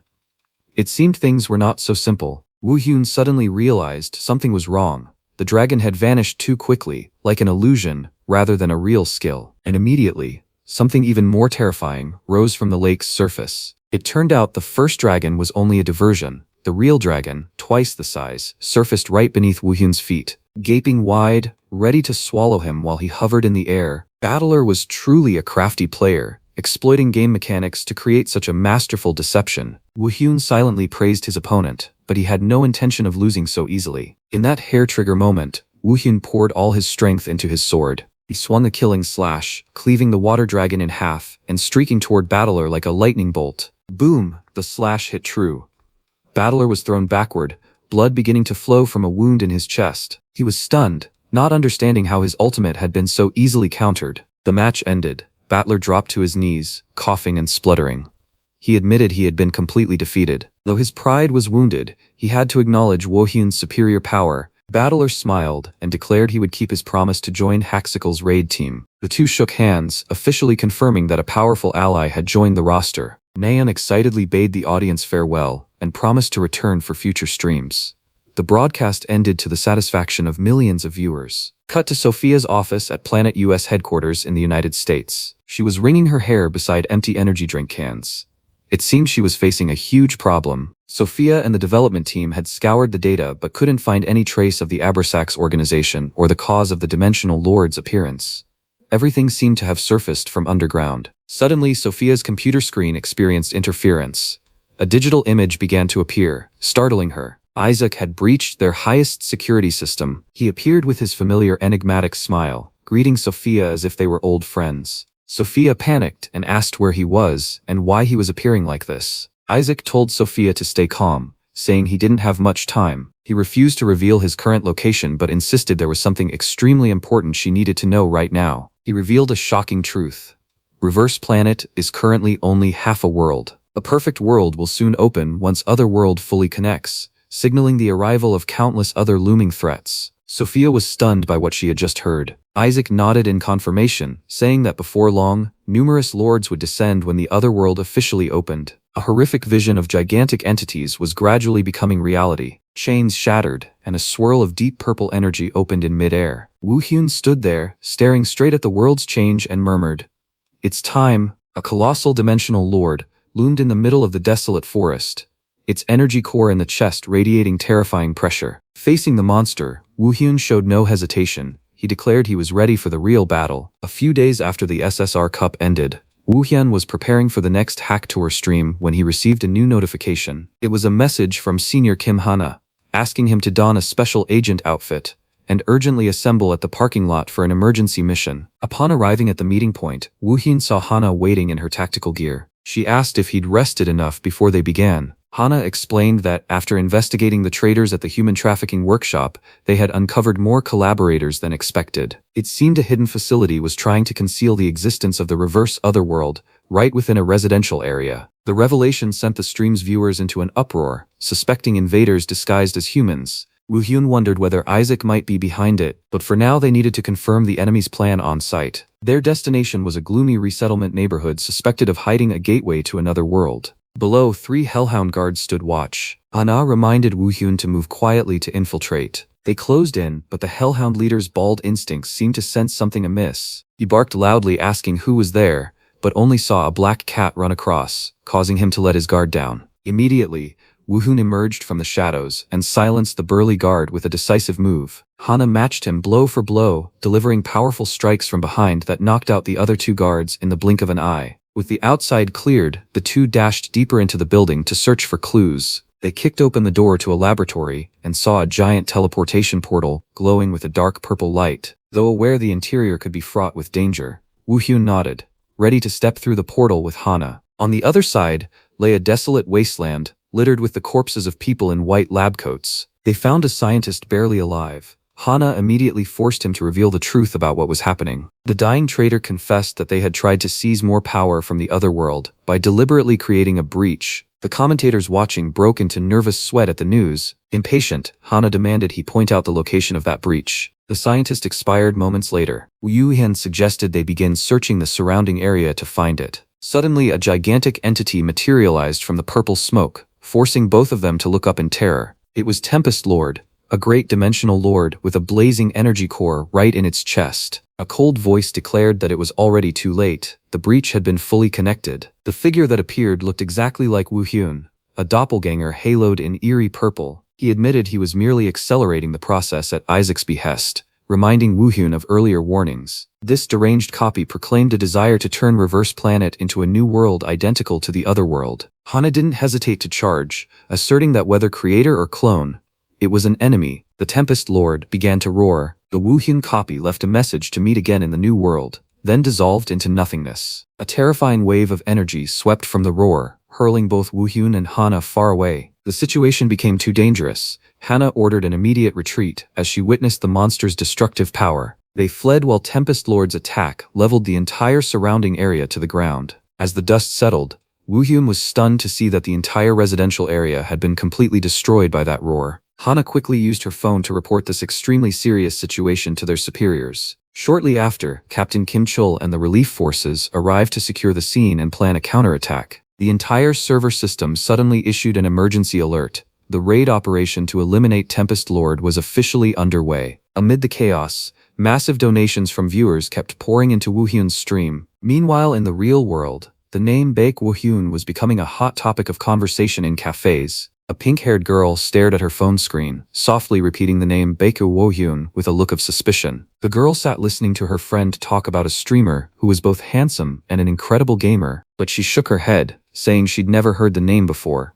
She had tried playing once, but it turned into a nightmare, and she quit halfway. Looking at the photo of Baek Woohyun on her friend's phone, the girl suddenly felt that this face was somehow very familiar. At the same time, television stations were abuzz announcing the date of the raid on Tempest Fortress. Live viewership surged. The whole world was focusing its attention on Haxicle's expedition. The female MC insisted that he was not only the first to find it but also the first to dare take on the challenge. At the residential site, a gigantic purple-hued teleportation gate stood amid the rubble. The DMB forces had gathered in large numbers but were stopped by an impenetrable, mysterious barrier. According to reports, the DUS system set a limit, allowing exactly 8 unsupported players to enter. Inside, Woohyun stood silent, recalling the system warning he had only one life. While Dawn and the other team members were thrilled, Woohyun worried because the team's levels were not yet maxed. Redux encouraged them and began explaining tactics as the raid's commanding captain. The formation was laid out clearly, prioritizing defense and scouting the boss's moves first. He emphasized that everyone had to prepare thoroughly. The all-in team was ready to set out. Woohyun looked at his determined teammates.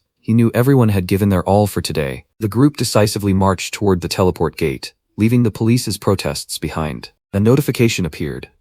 Woohyun pressed confirm, beginning the deadly 90-minute raid. As soon as they stepped through, a torrential acid rain poured down. A gloomy castle materialized, hazy against the purple night. Woohyun ordered the team to move as fast as possible despite visibility being limited by the heavy rain. The ground suddenly shook as giant centipede monsters surfaced and struck the moving formation in a flash. Battler swung his flaming fist, crushing the blocking monsters and clearing a path for the group to pass. He shouted for everyone to keep running, absolutely not to stop in this peril-filled forest. On the livestream, viewers also shuddered at the game's visceral and brutal environment. Lee Sihu began to gasp. The acid rain stinging his skin hurt so badly he felt like he was going mad. Soil squinted to see the way, while Redox noticed another danger closing in from behind. A giant ape with clusters of purple crystals on its back suddenly appeared, delivering a heavy blow. After defeating the beast, a vial called the Potion of the Coast dropped. which removed all blindness effects. Sihu hurriedly drained the vial to regain his sight. The others quickly drank as well to stabilize. Vision cleared.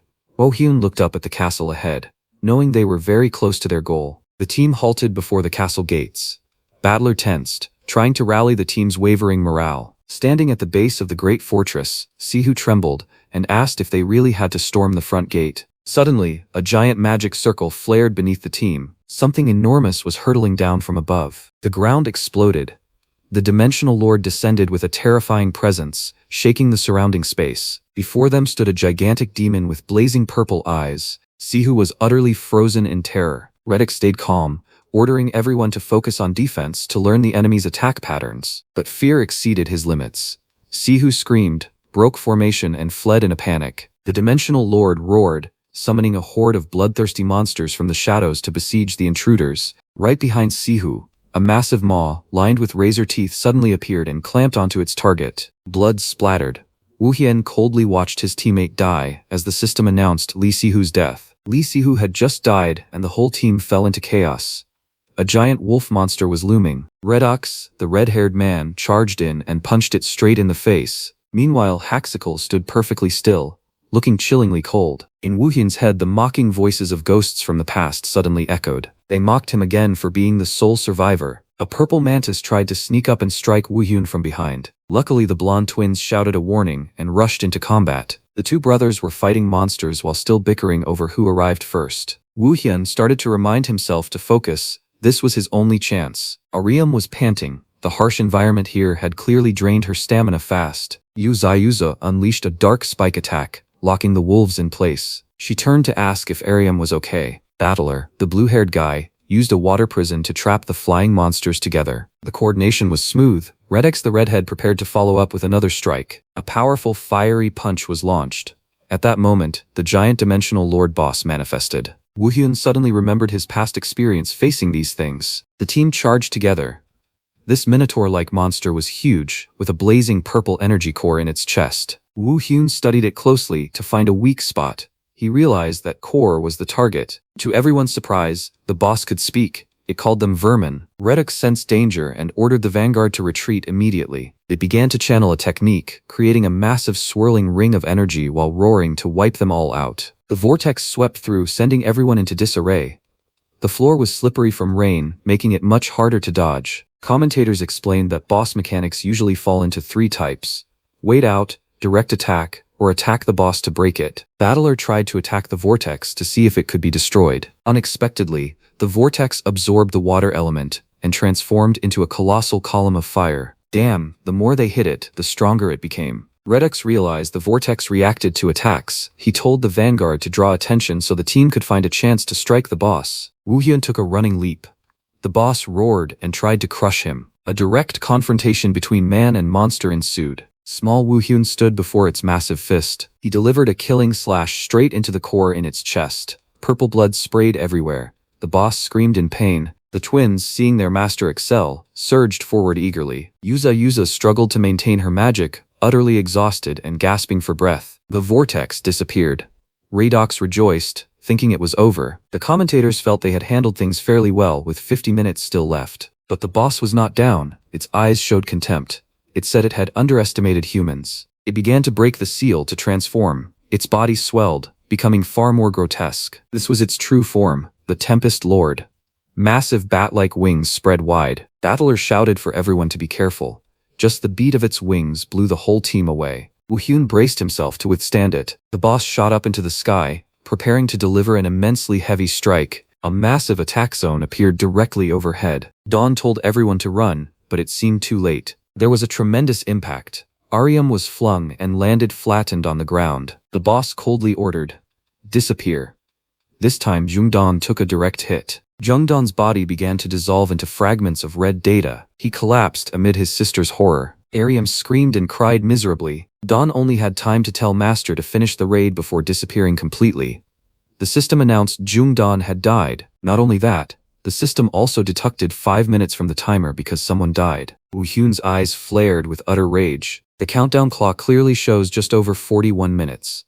The two administrators in the observation room can't hide their worry. the situation is visibly worsening. The Dimensional Lord looks down from above with contempt. It roars, calling the players lowly creatures and declaring that their only fate is destruction. Below, a team member braces, flames coalescing on his hand as he prepares for the next attack. A volley of moves, Blazing Tempest, Shadow Arrow, and Flash Ray, launch simultaneously. Battler delivers the decisive blow. He summons a giant water dragon, which soars majestically into the sky. The water dragon opens its maw and clamps down on the boss's guardian form. But the damage still doesn't seem enough to phase it. It even scoffs that the strike isn't worth a penny. The water dragon's attack erupts violently. The two commentators are astonished.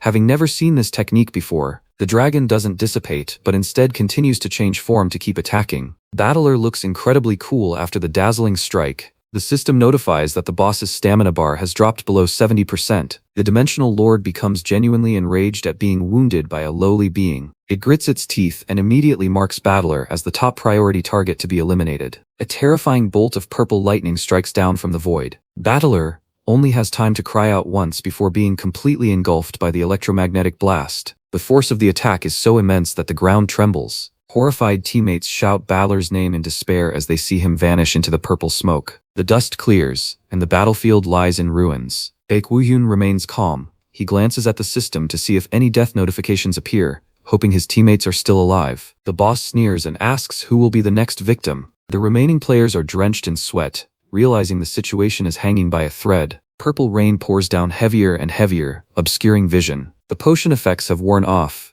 The group tries to reassure each other, though they're distraught. Things aren't looking good. Redox orders the team to retreat immediately. The energy around the boss is surging. In the observation room, the two commentators sigh. Phase 2 of this raid is too difficult. It's clear a grueling battle lies ahead. Everyone in the group is battered. The core players clutch their wounds, breathing heavily from exhaustion. Ariam and Soil have also collapsed. Woo-hyun stands motionless. He knows that if this drags on, the whole team is sure to lose. The Dimensional Lord flies closer, calls Woo-hyun a disciple of the Creator, and taunts him, asking if his power is really all there is. The boss digs into past pain, reminding Woo-hyun of his failures to protect anyone on the other side. He freezes, shock evident in his eyes, not letting the taunts deter him. Woo-hyun grips his spear and charges forward. The boss also prepares to deliver the finishing blow to the audacious lone attacker. A thunderous sweep of the boss's arm rips the ground apart. Woo-hyun nimbly flips through the air, narrowly avoiding the death strike. The monster growls and brings its giant fist down. Woo-hyun lands and skids across the stone floor, looking for an opening to counterattack. Seizing the moment of the boss's lapse, Woo-hyun leaps incredibly high. He channels everything into thrusting the Soul Eater spear's tip into the energy core in its chest. The Dimensional Lord's blood sprays everywhere. It screams in pain as the spear sinks deep, a true killing blow. Woo-hyun lands, breathing heavily, staring at the spear glowing brightly. The system announces the fourth Soul Eater effect has activated. Blood sacrifice. Exchange stamina for power. In a nearby forest, Battler slowly regains consciousness. He groans in pain, realizing the water shield automatically protected him from the recent blast. Looking toward the castle shrouded in lightning, Battler knows his teammates are in danger. He forces himself up and rushes back to help. Back in the battle, Woo-hyun seems like a different person.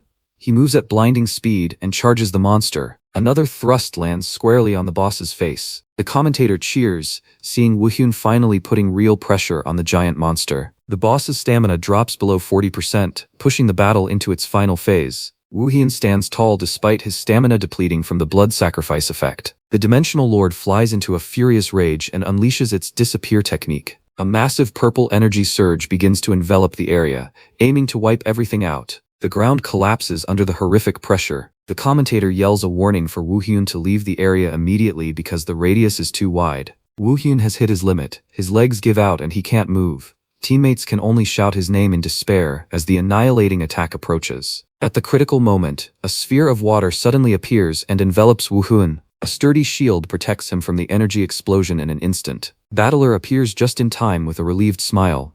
He exhales, glad he returned in time to save his friend. The boss beast bellowed, declaring this would be everyone's grave. Then a gigantic purple beam ripped the sky open. Emergency mission system alert. All energy pylons must be destroyed within 10 minutes. Woo-hyun went pale. The time was far too short. Redux shouted, urging everyone to move faster.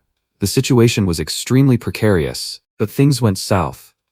The boss summoned a formation of horned demon guards to block them. The chat channel erupted in panic because these guys looked insanely tanky. Commentators were analyzing when purple lightning kept striking from the sky. The team could only run for their lives. Tragedy struck. Yuzuzu couldn't dodge and died instantly.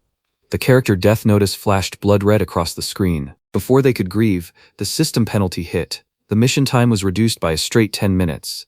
The countdown clock now showed just over 16 minutes for the chaos ahead. The demon guards charged in relentless waves. Aram realized their skill level was completely different from the previous monsters. On the other side, Soil had to dodge lightning while parrying the guards' lethal sword strikes. Redux cast fire magic, but the monster stood firm and swung back. The chat began complaining the fight was unfair. Woohyun realized they couldn't stall any longer. He tightened his grip on his spear, his eyes turning ice cold. He focused all his attention on his senses, beginning to perceive every movement around him. The expand skill was officially activated. To Woohyun, time seemed to freeze. Everything around moved in slow motion. Seizing the moment, he moved like a phantom, cutting down dozens of guards in the blink of an eye. Viewers were stunned by Woohyun's unreal reflexes. He noticed that whenever a guard fell, one layer of the boss's defense disappeared. Woohyun continued wiping out the invaders, sweat and blood mixing on his intensely focused face. He ordered the team to concentrate all their force into the attack. Battler stood behind, watching and cursing inwardly because every time they killed a monster, more would spawn. Battler began channeling magic, compressing water pressure to the maximum to prepare a finishing blow. A razor-sharp blade of water shattered the final layer of protection. The chat exploded with praise for his insane magic control. Woohyun assigned teams to split up and destroy the pylons, while he and Battler would hold the giant boss.